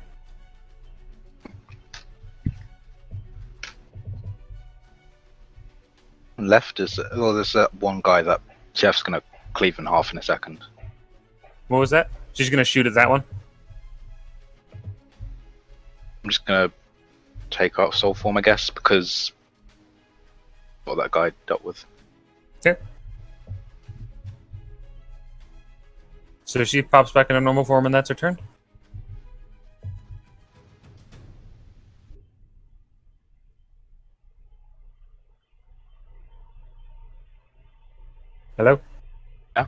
I said yes. Okay, sorry. We got some choppy mics, and I always miss the important bits. All right, that's fine. This guy's turn. He has been hit. He isn't hurt. He's the only one to survive an attack by Chef. But you know what? Chef has used all of his attacks. This guy's gonna book it. Let's see. Can he make it? Doot. Doot. Doot. Doot. Okay, everybody, Jorel, Iterid, Gabriel, and Thalario, you see this guy dive roll out of a window and land over here. A guard? Oh. Yes. Philario's gonna turn around with a smile. Oh no. I've got the giant axe initiative. Okay. By the way, have you given her an order to not control anyone? I'd rather she avoid doing that, yes. Okay. If you tell her she can't, she won't, she won't. But if you haven't, she might still attempt to at some point. Yeah. All right. Jorel's turn. Keep on ritual preparing the Wheel of Fortune, just in case. And then I'm gonna have Philario cleave this person in half. Okay. Make your attack roll. Here we go. Actually, I admit I did something slightly illegal by letting him move so far. I'm sorry, but it'll end the same way. It's okay. He is cleaved. Wait, doesn't she still have her... Did she switch to her axe this turn? Yes. Okay. Super cleaved. And dead. Yeah. And after I get him into... I'm going to enter the building. Okay. You can move up to 80 feet? 85 feet? 90 actually. 90? Oh, sorry. 90 feet? Yeah. So... 25... And then... Oh, actually, I gotta be right back. It'll literally take me 10 seconds. Sorry. So that's... Go ahead. Okay, hold on. 25 and 65, that's 90 feet. Yeah.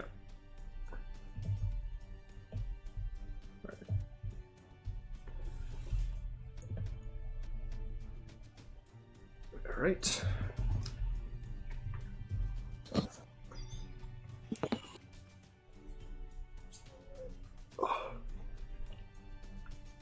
As she's running, she sees Genus through the wall, and because it's Philario, she's gonna be just nod her head at Genus, and then keep moving. I flip her off. Oh, we could have been friends. Yeah, I move it all the way here, and that's it for Philario. Initiative. Also, could I move my group that's up here more along this side? I want to have a look at what Omen was firing at. Okay. You sort of shift your group over there, and you see I would like you to roll initiative, but yeah, you could see this man sort of holding his hands up in the fire, not surrendering, just touching the piece of glass in his face. Okay. There was basically everybody slowed their extra action and just moved at the end of the turn together. Gotcha. All right. Initiative. New initiative. Dang, he's going slow. Everyone is dead already. Who, buddy? Nice. Jorel's over and rolling. Yup.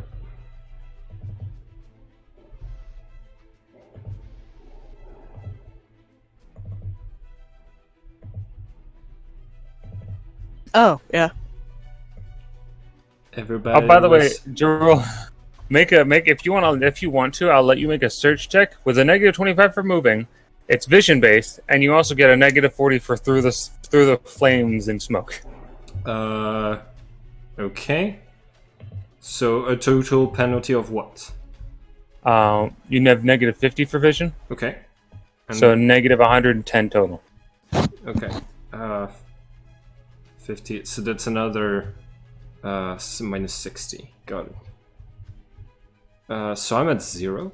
Oh, it's a search check? Yes, it's a search check. Okay, so I'm at minus 90. Ooh, buddy.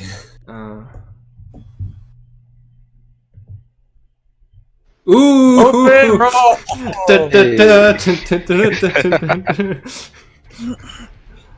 Alright! All right. 92. No, that's really good.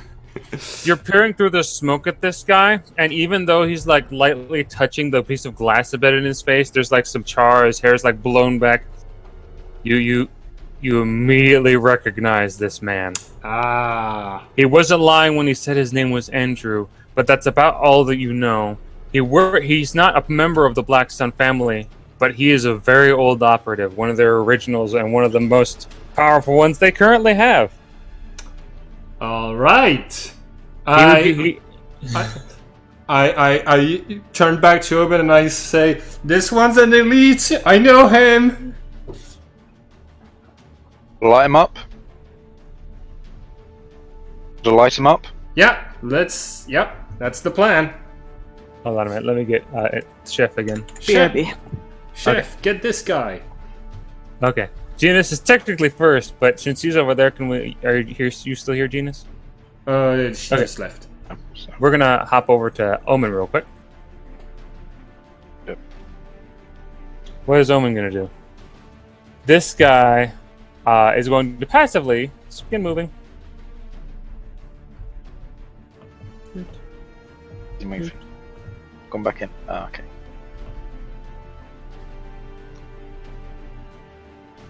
You should be able to see where he is if we move here then. Yeah, Joel sees her moving over there. You can see like something move by this window, and if you move forward, you can see him right there through the fire. Okay, I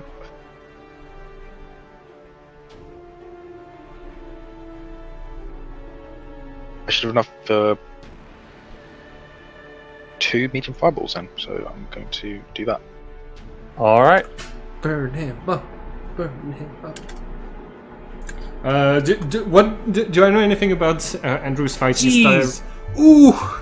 You know Oof. he is an incredibly powerful psychic, Oh, but he also has a number of other abilities that he generally keeps secret.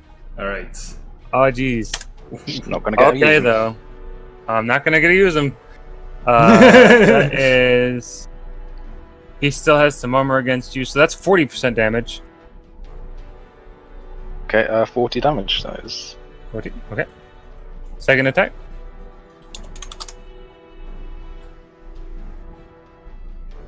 You have 2 attacks? 2 fireballs? Yeah, I've been accumulating for a few turns, right? So, Nice. I mean, on top of like other stuff, I've been able to do that, right? Oh no, it's half. 200, yeah. Okay. You are chucking fireball after fireball at this guy. The first one obviously burns him, but you can see flames rolling off of this invisible sphere around him. Oh, okay, it's a shield. Yeah. Oops. Well, he's got a shield up. Got it. Fire here. Fire here now. Fire just all over the place. Yeah. Genus's turn. Genus, you can have a turn now. This guy's on fire too. I'm just gonna watch. Okay, so you stand up here. You see the explosion starting. Omen's going crazy. Yeah, I'm just gonna. Yeah, I've basically had enough of this shit, so I'm just gonna step back. I'm gonna step back and watch. Okay. All right. Is that all for Omen? What? Yes. Okay. Yes, it is. Very good. In that case, it is Gabriel's turn. Alright. We are going to split. Yep. So I'm gonna try to basically cover like basically block different entrances and have a good line of sight. So Gabriel is just going to move to here, and then I'm going to give fatigue back to Omen. Very good. I want fatigue. Thank you. Well, like if you should just spend it to accumulate faster. What do you want me to tell you? I should. Yeah. All right, potential, and I think that's it. Even more. Yeah, fire. you recover 4 points of fatigue. Okay. Is that it for Gabrielle? Yep. Joral's turn. All right. Is that the third turn?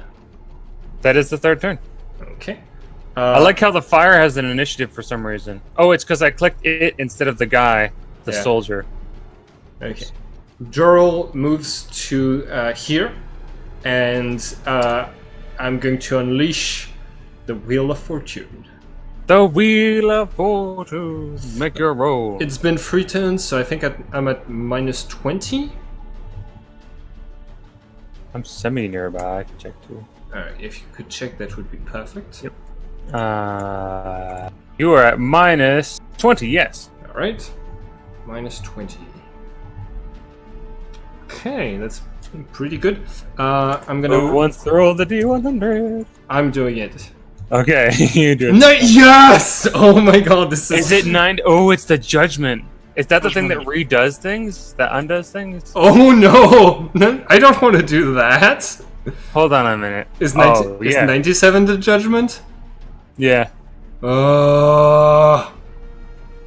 Ask one of his powers in like the last minute or so. You can undo that, right?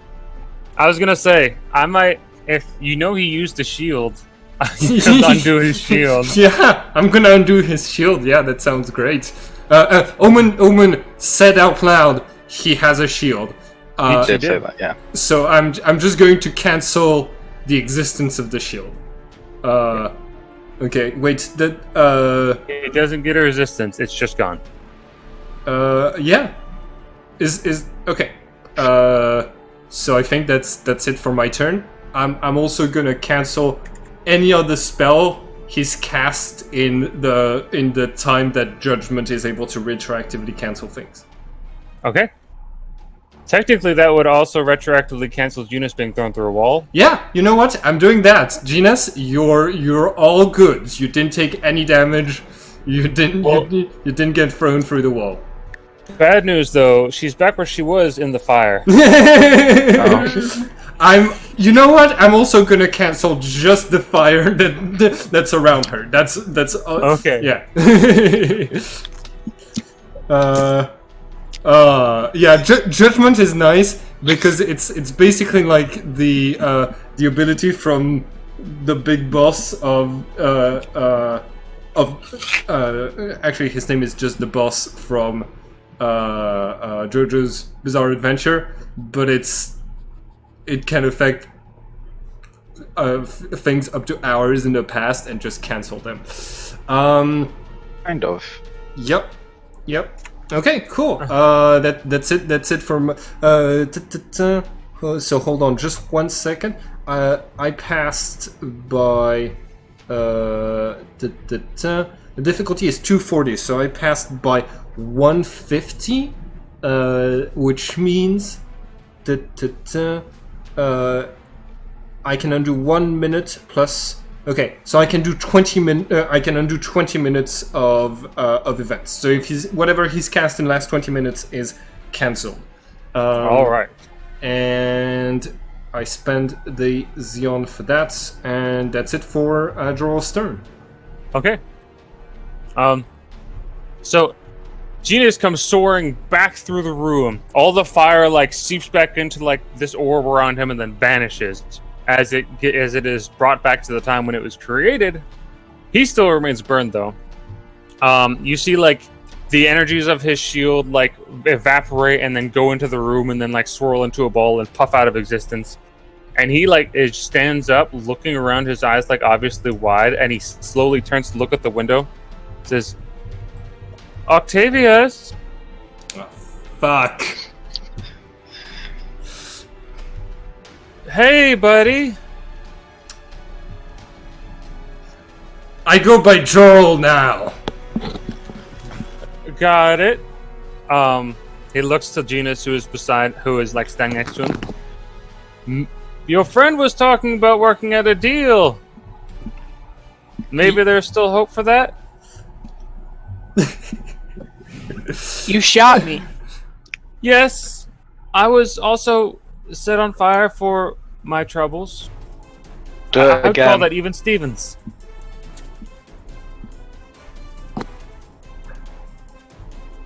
Give me your gun. Well, I would be happy to if Jorl would verbally commit to a ceasefire. Burn in hell.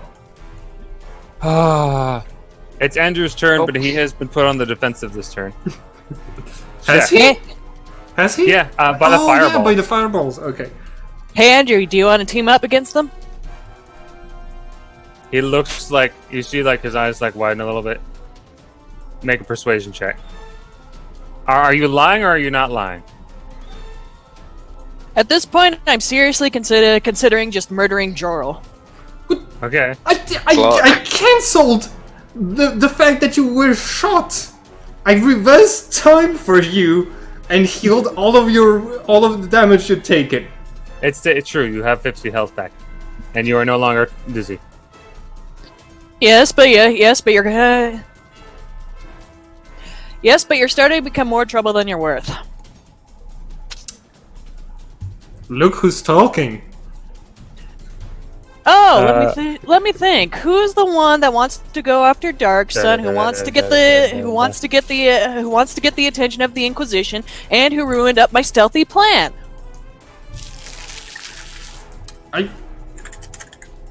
Fair. Chef attacks, and then a 1d100 plus 175 for the double attack. He just assumes this guy is a guard because he's got a weapon and he's not a part of your group. Oh, okay. And Waited. I hope this person knows how to dodge outside of having a shield, or is able to accumulate enough to put the shield back up. Yeah, Yes, he hears the stomping, turns around, and like with a sort of like a sour look on his face, and dismissively waves his hand and throws up another one. Ooh, Nice. boom! Bigger shield than before. Whoomp, and then he actually has to roll defense against it. He's You gonna know- try to dodge normally because he hasn't yet this turn. So the first attack he dodges, can't counterattack. Second attack he's gonna use this. He's gonna Wow, dodge again. this guy actually knows how to use shields better than Jorl. I don't know if that's true. Now, all right. So he is fine from Chef's attack. Chef's attacks both times he swings, he just cuts air around this guy. He's just casually like wiggling and weaving from side to side. Tell you what, you and Jorl fight to the death, and I'll side with whoever's left alive. I say as I go to sit on a box. Deal. Also, by the way, It's the guard's turn. it is the guard's turn. You look around, all the guards are dead. Omen, do you have any shields? I have a shield. No. Yeah, Omen has a shield from Gabriel on him. Okay. Make a quick notice check from I thought you Gabriel. meant Very, very easy difficulty. Okay. Notice 25. Notice. Oh, Ooh. she's good. Yeah. Definitely fine. What? Okay. I'm gonna roll defense then. 3 defenses as 3 crossbow bolts comes firing across the field at her. Okay, hold on. I rolled actually with Gabriel. It might have been actually higher with Idarit. Okay.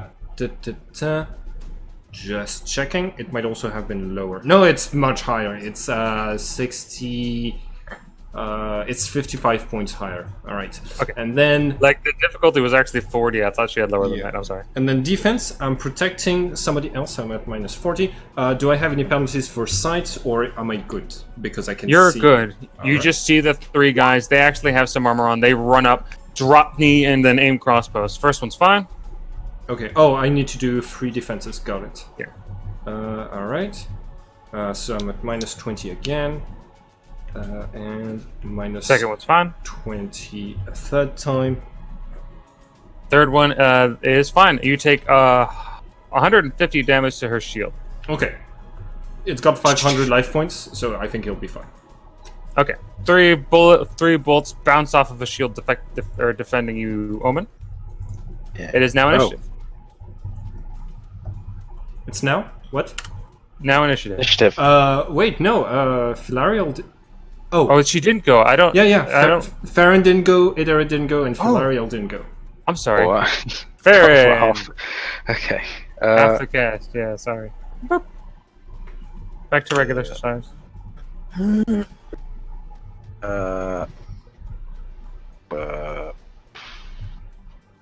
Let's just cast Fireball. I've been doing it last time. The 2 fireballs. You did 2 fireballs with Omen to this turn. Okay. Right.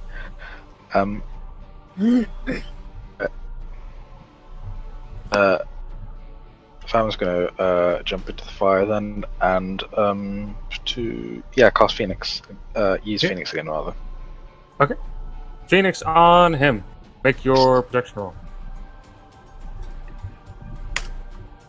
Oh, I should have put Xeon into it. Ooh. He would be on the defensive again. However, it splits over his shield. You can see him like extending his hand, and the fingers just lick at it, or the flames just lick at his fingers and wrist, but he doesn't take any damage.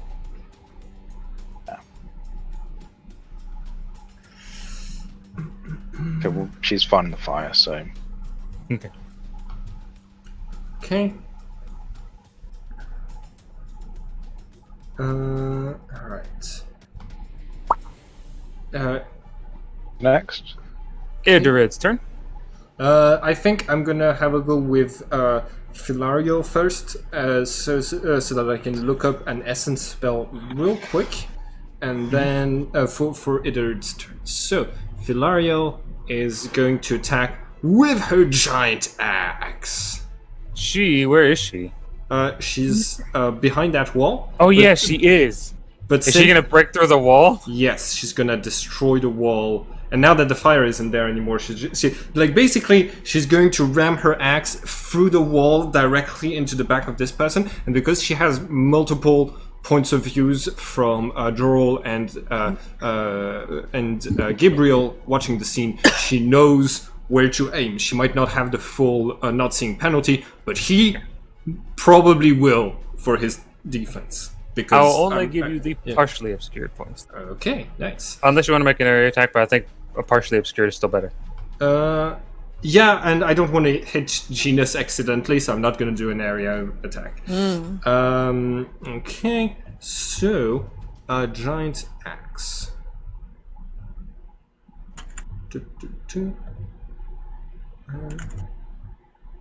Okay, attack roll, and you send. Okay, so I'm going to spend 2 fatigue.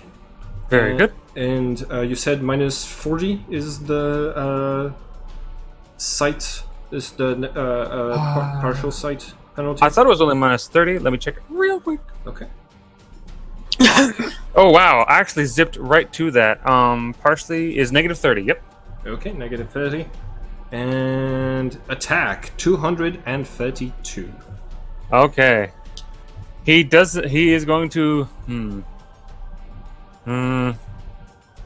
No. Okay, I have to give him surprise. Yeah. Like, he knew that she was in there, but he didn't know she was going to bust through the wall. Still, that is... does she pierce armor? No. Okay. So right now, what we are looking at is 40%, 20% damage. All right. Also, I will say, because of your Grand Occult, that he was not exactly the product of an experiment, but an accident. There are a couple like him who are similar to Banshees? No. Oh. And the half-dead ladies. Banshee. Oh, Valkyries. Valkyries, in which they are technically both undead and alive at the same time. Nice. So, unfortunately, her blood thing won't work on him. Not that you would tell her to do that. Yeah. But I only do 42 points of damage, so it's not enough to even activate this power. That's true. 42 is still good damage. He's taken 142 and hasn't taken a critical yet. All right, he's a big boss. He's a big boss. Tough Uh-huh. dude. Initiative. Wait, no, Dared still hasn't. I'm sorry. Just give me 1 second. You're alright. I don't mean. mean to rush. I just like... Yeah, it's okay. So revitalize, acquire natural skill, soul venom. Here it is. All right.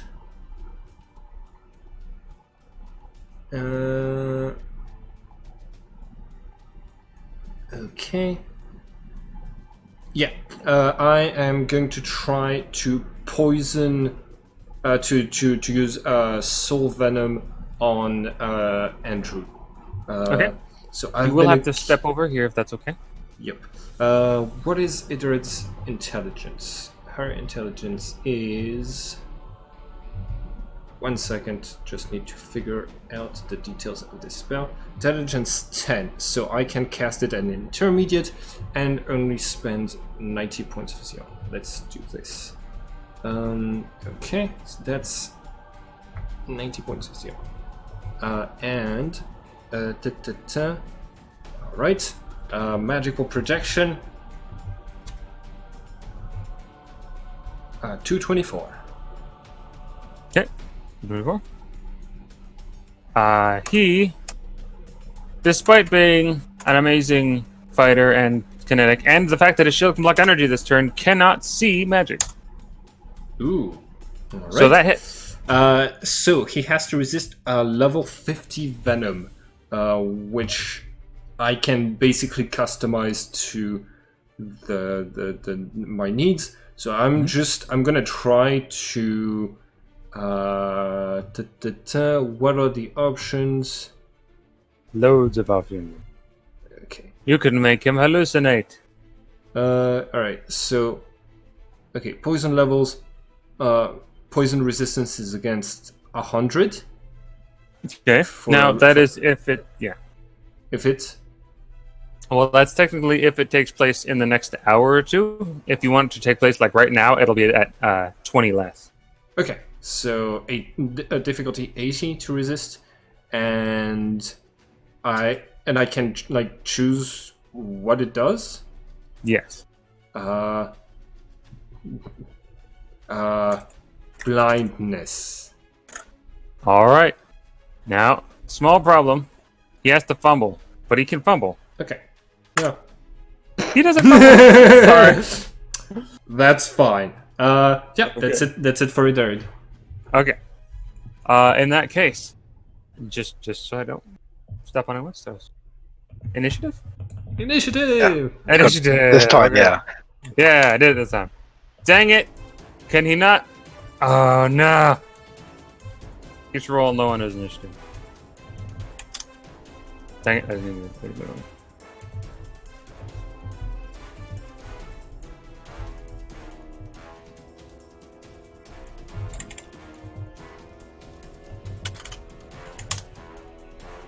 Oh, there goes Farron. Oh, there goes Omen. Wait, no, that was already an open roll.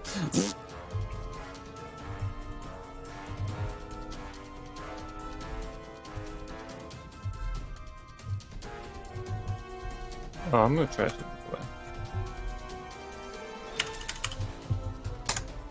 Okay. I rolled a 4. Nice. Are we all rolled? Yeah. Okay. Farron's turn. Shit. Wait, actually, no. I Okay. think. Oh yeah, you were open rolling for Farron. Okay, so yeah, Farron's turn. Okay. I could just move the fire. There's additional fire over here now, by the way, and also it's just like all over these boxes. Yeah, okay. In that case, I'm gonna have like full fire and just kind of like offers in it. Yeah, okay. Keep forgetting. Actually, I'm going to put Xeon into her for that, which I think. Oh, so it's only going to be a little bit. Okay. But that is 20, which should give an equal bonus to that. So.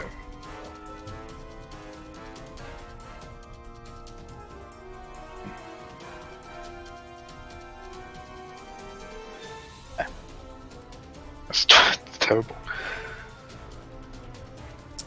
That is not the best. The fire washes over his shield, and he stares into it angrily because he's really angry with all this fire.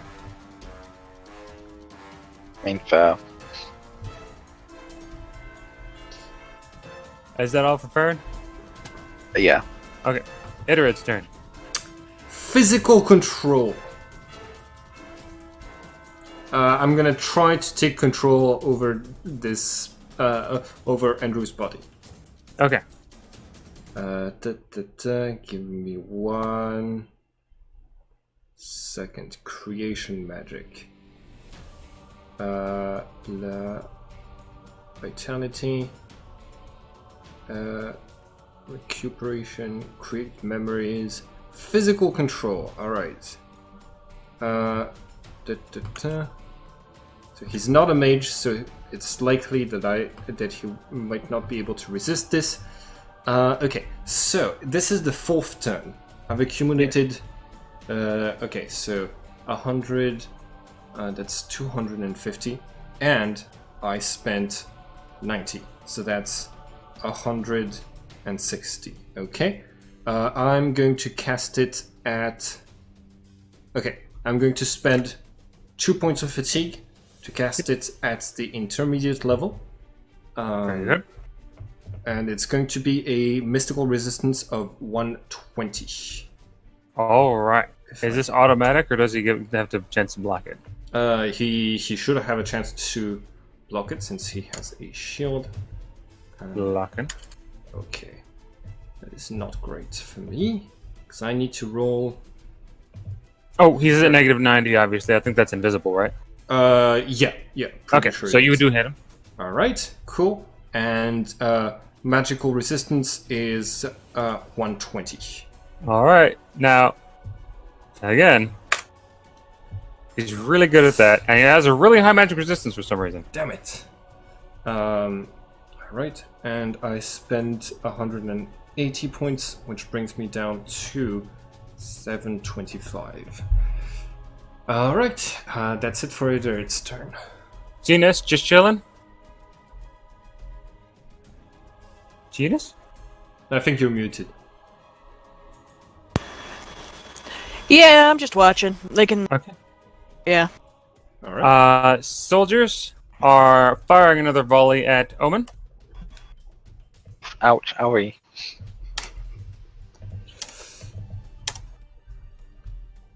Have I open rolled yet? I know. I've gotten what should have been open rolls on resistances. Oh, that's good. Great. Oh, that one actually puts you on the defensive.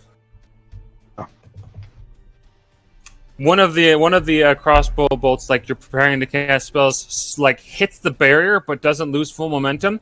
Comes up and like just swats you in the side of the face, and it makes you like briefly lose focus on what you were doing. Tiny amount. Which means, did you have any passive actions you want to try?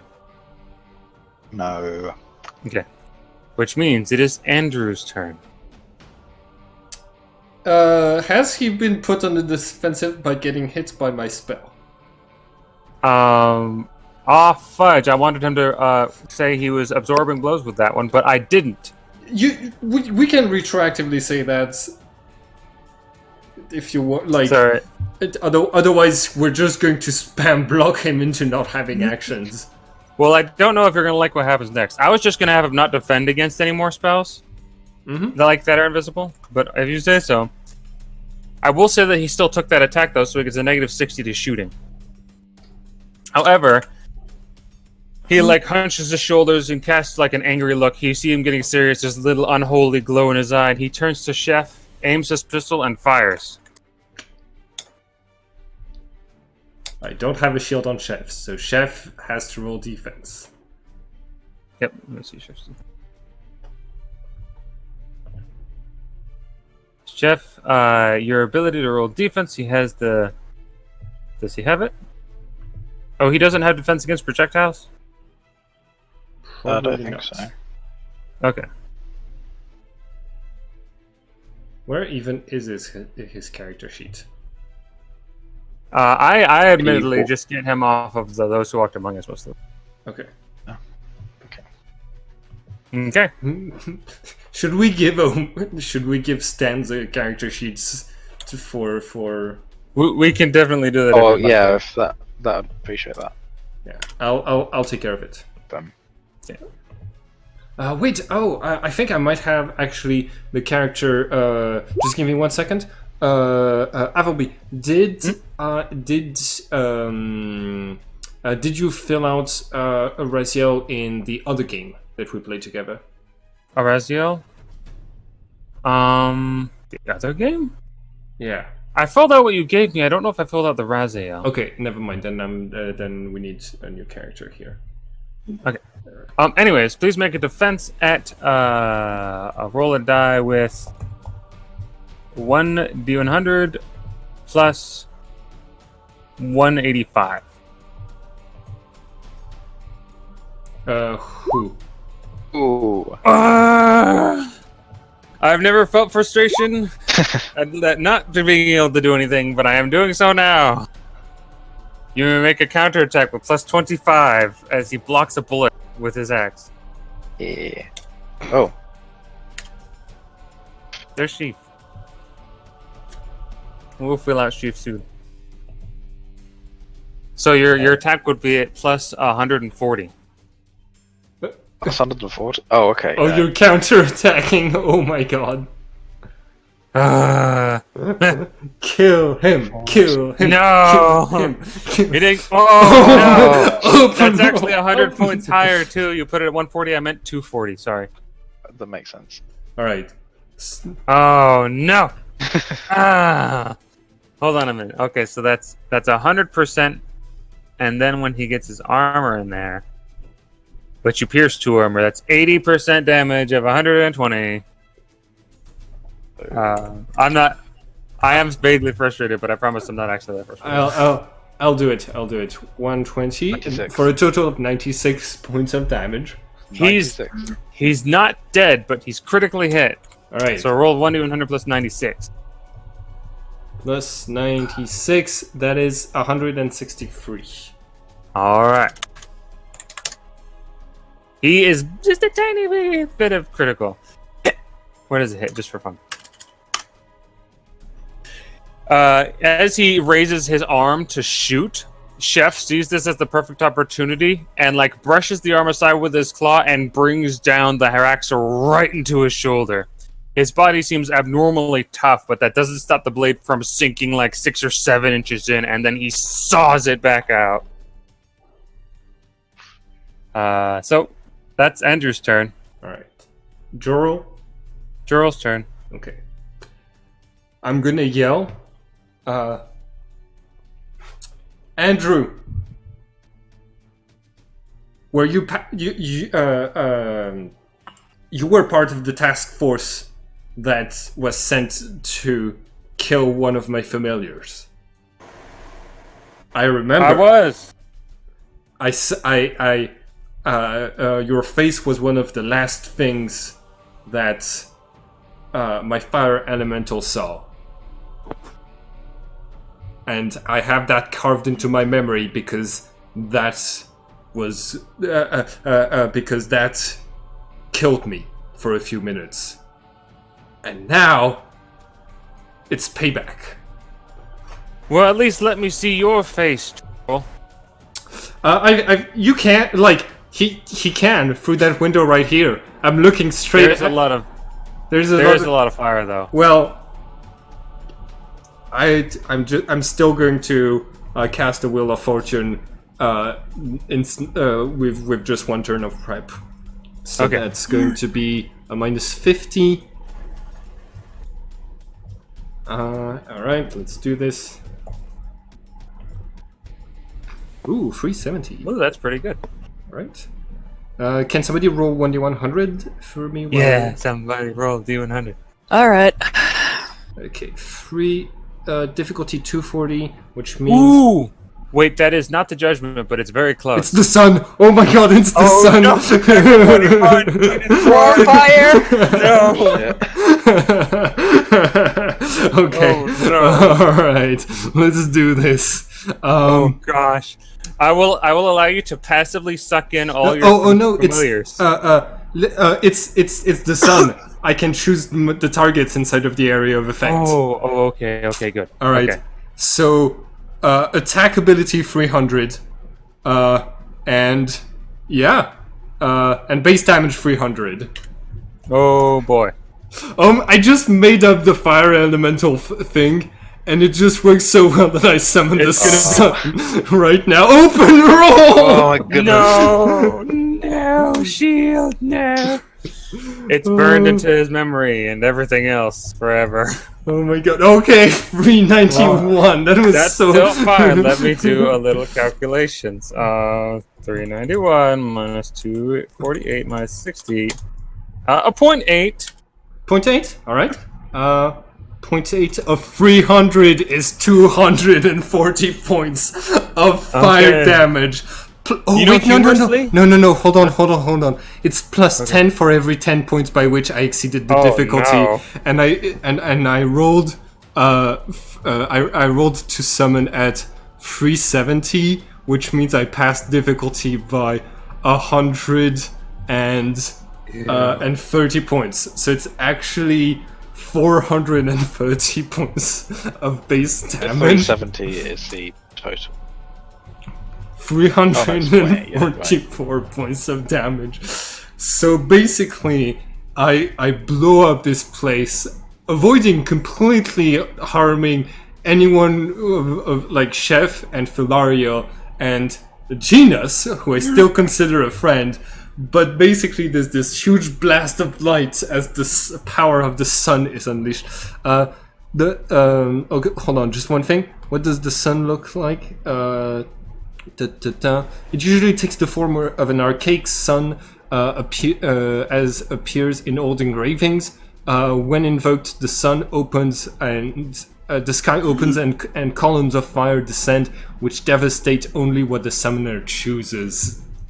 Unfortunately, this is going to make it very obvious that something insane is happening right over here. When like you hear Joel say that, like right behind him, the clouds ever present over one whole like slowly pulled apart. This black archaic sun just crawling with these symbols appears, and then terrible. Maximum area of attack is 300 feet. So I'm gonna take into account as much of the other buildings as possible in order to just make sure that the guards are puffs of smoke as well. Let's take a quick look. Just moving everybody over here real quick. 300 feet. So here's where you are down here. You're attacking everything within the radius. Within an area of 300 feet. It says the maximum area is 300 feet. It doesn't say if it's the... I'm going to assume radius because the vast majority of the time it is a radius. So that's... yeah. Hold on a minute. Everything on the map. It's not everything on the map. Hold on a minute. Oh, it's everything on that map. Sorry, I swapped this back over to the town map. Oh, yeah. Yeah. No problem. Just so that we can get like a better scope. Gosh darn it, stop clicking me everywhere. Okay, so. Hold on, I think this is right. So it would be 50 meters, right? It would be, well, like I said, I'm pretty sure that's a radius. Oh, okay. So 25 meters? So, no, across it should be like slightly less than 200. Okay. Wait, no. 300 feet is supposed to be 100 meters. Yes. Oh. So if the radius is 300 feet, or 300 feet, or 100 meters. Okay. So. Yeah. Because I can choose the targets, I'm gonna limit the attack to just the guards, the Black Sun guards, and the top of their buildings. Okay. Yeah. So everything is now exposed to sunlight. Getting rid of. Hold on. Da-da-da, let's check real quick. That's about it. Hey, that's great. Okay, so this is the radius of your explosion.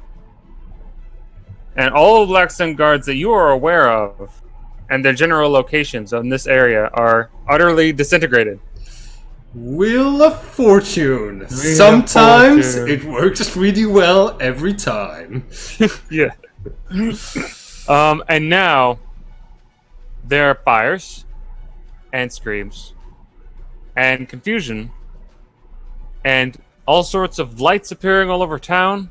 Mm-hmm. And So, Omen, you think it's still a good idea to hang out with Jorl? We should leave. No, wait.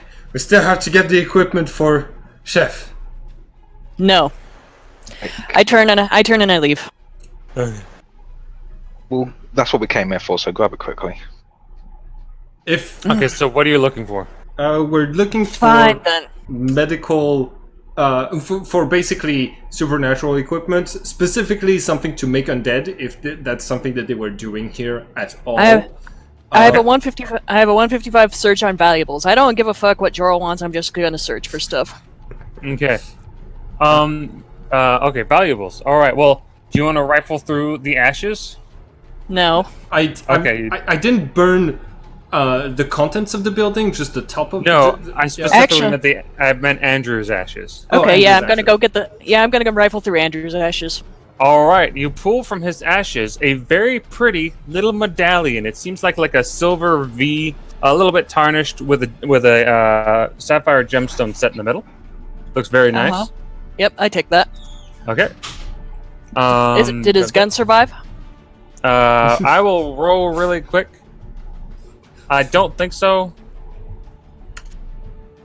Let's see.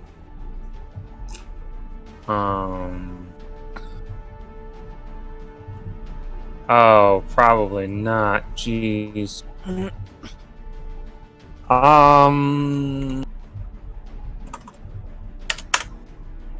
Okay. His gun did survive, however, it's kind of banged up. I take it. I take Andrew's gun. Okay. Anything it's got else? one bullet left in it. No, he fired that last bullet and then died. Anything else? You can if you keep digging, you can find some bullets. Jorl, who's that open rolling? Philario open rolled her search. Everybody else is rolling pretty low. Yeah. All right, and if that's it for Andrew, I'm gonna keep searching for valuables. Ooh, continue to open roll. Okay. Everybody else, searching for valuables. Delariel is open rolling? Yeah, Philario has 302 search. Okay, she is maneuvering through the area. She's moving very quickly, like she has eyes all over her body to look. She sweeps into the room he was in and finds a trapdoor, which is actually depicted in the room. Okay.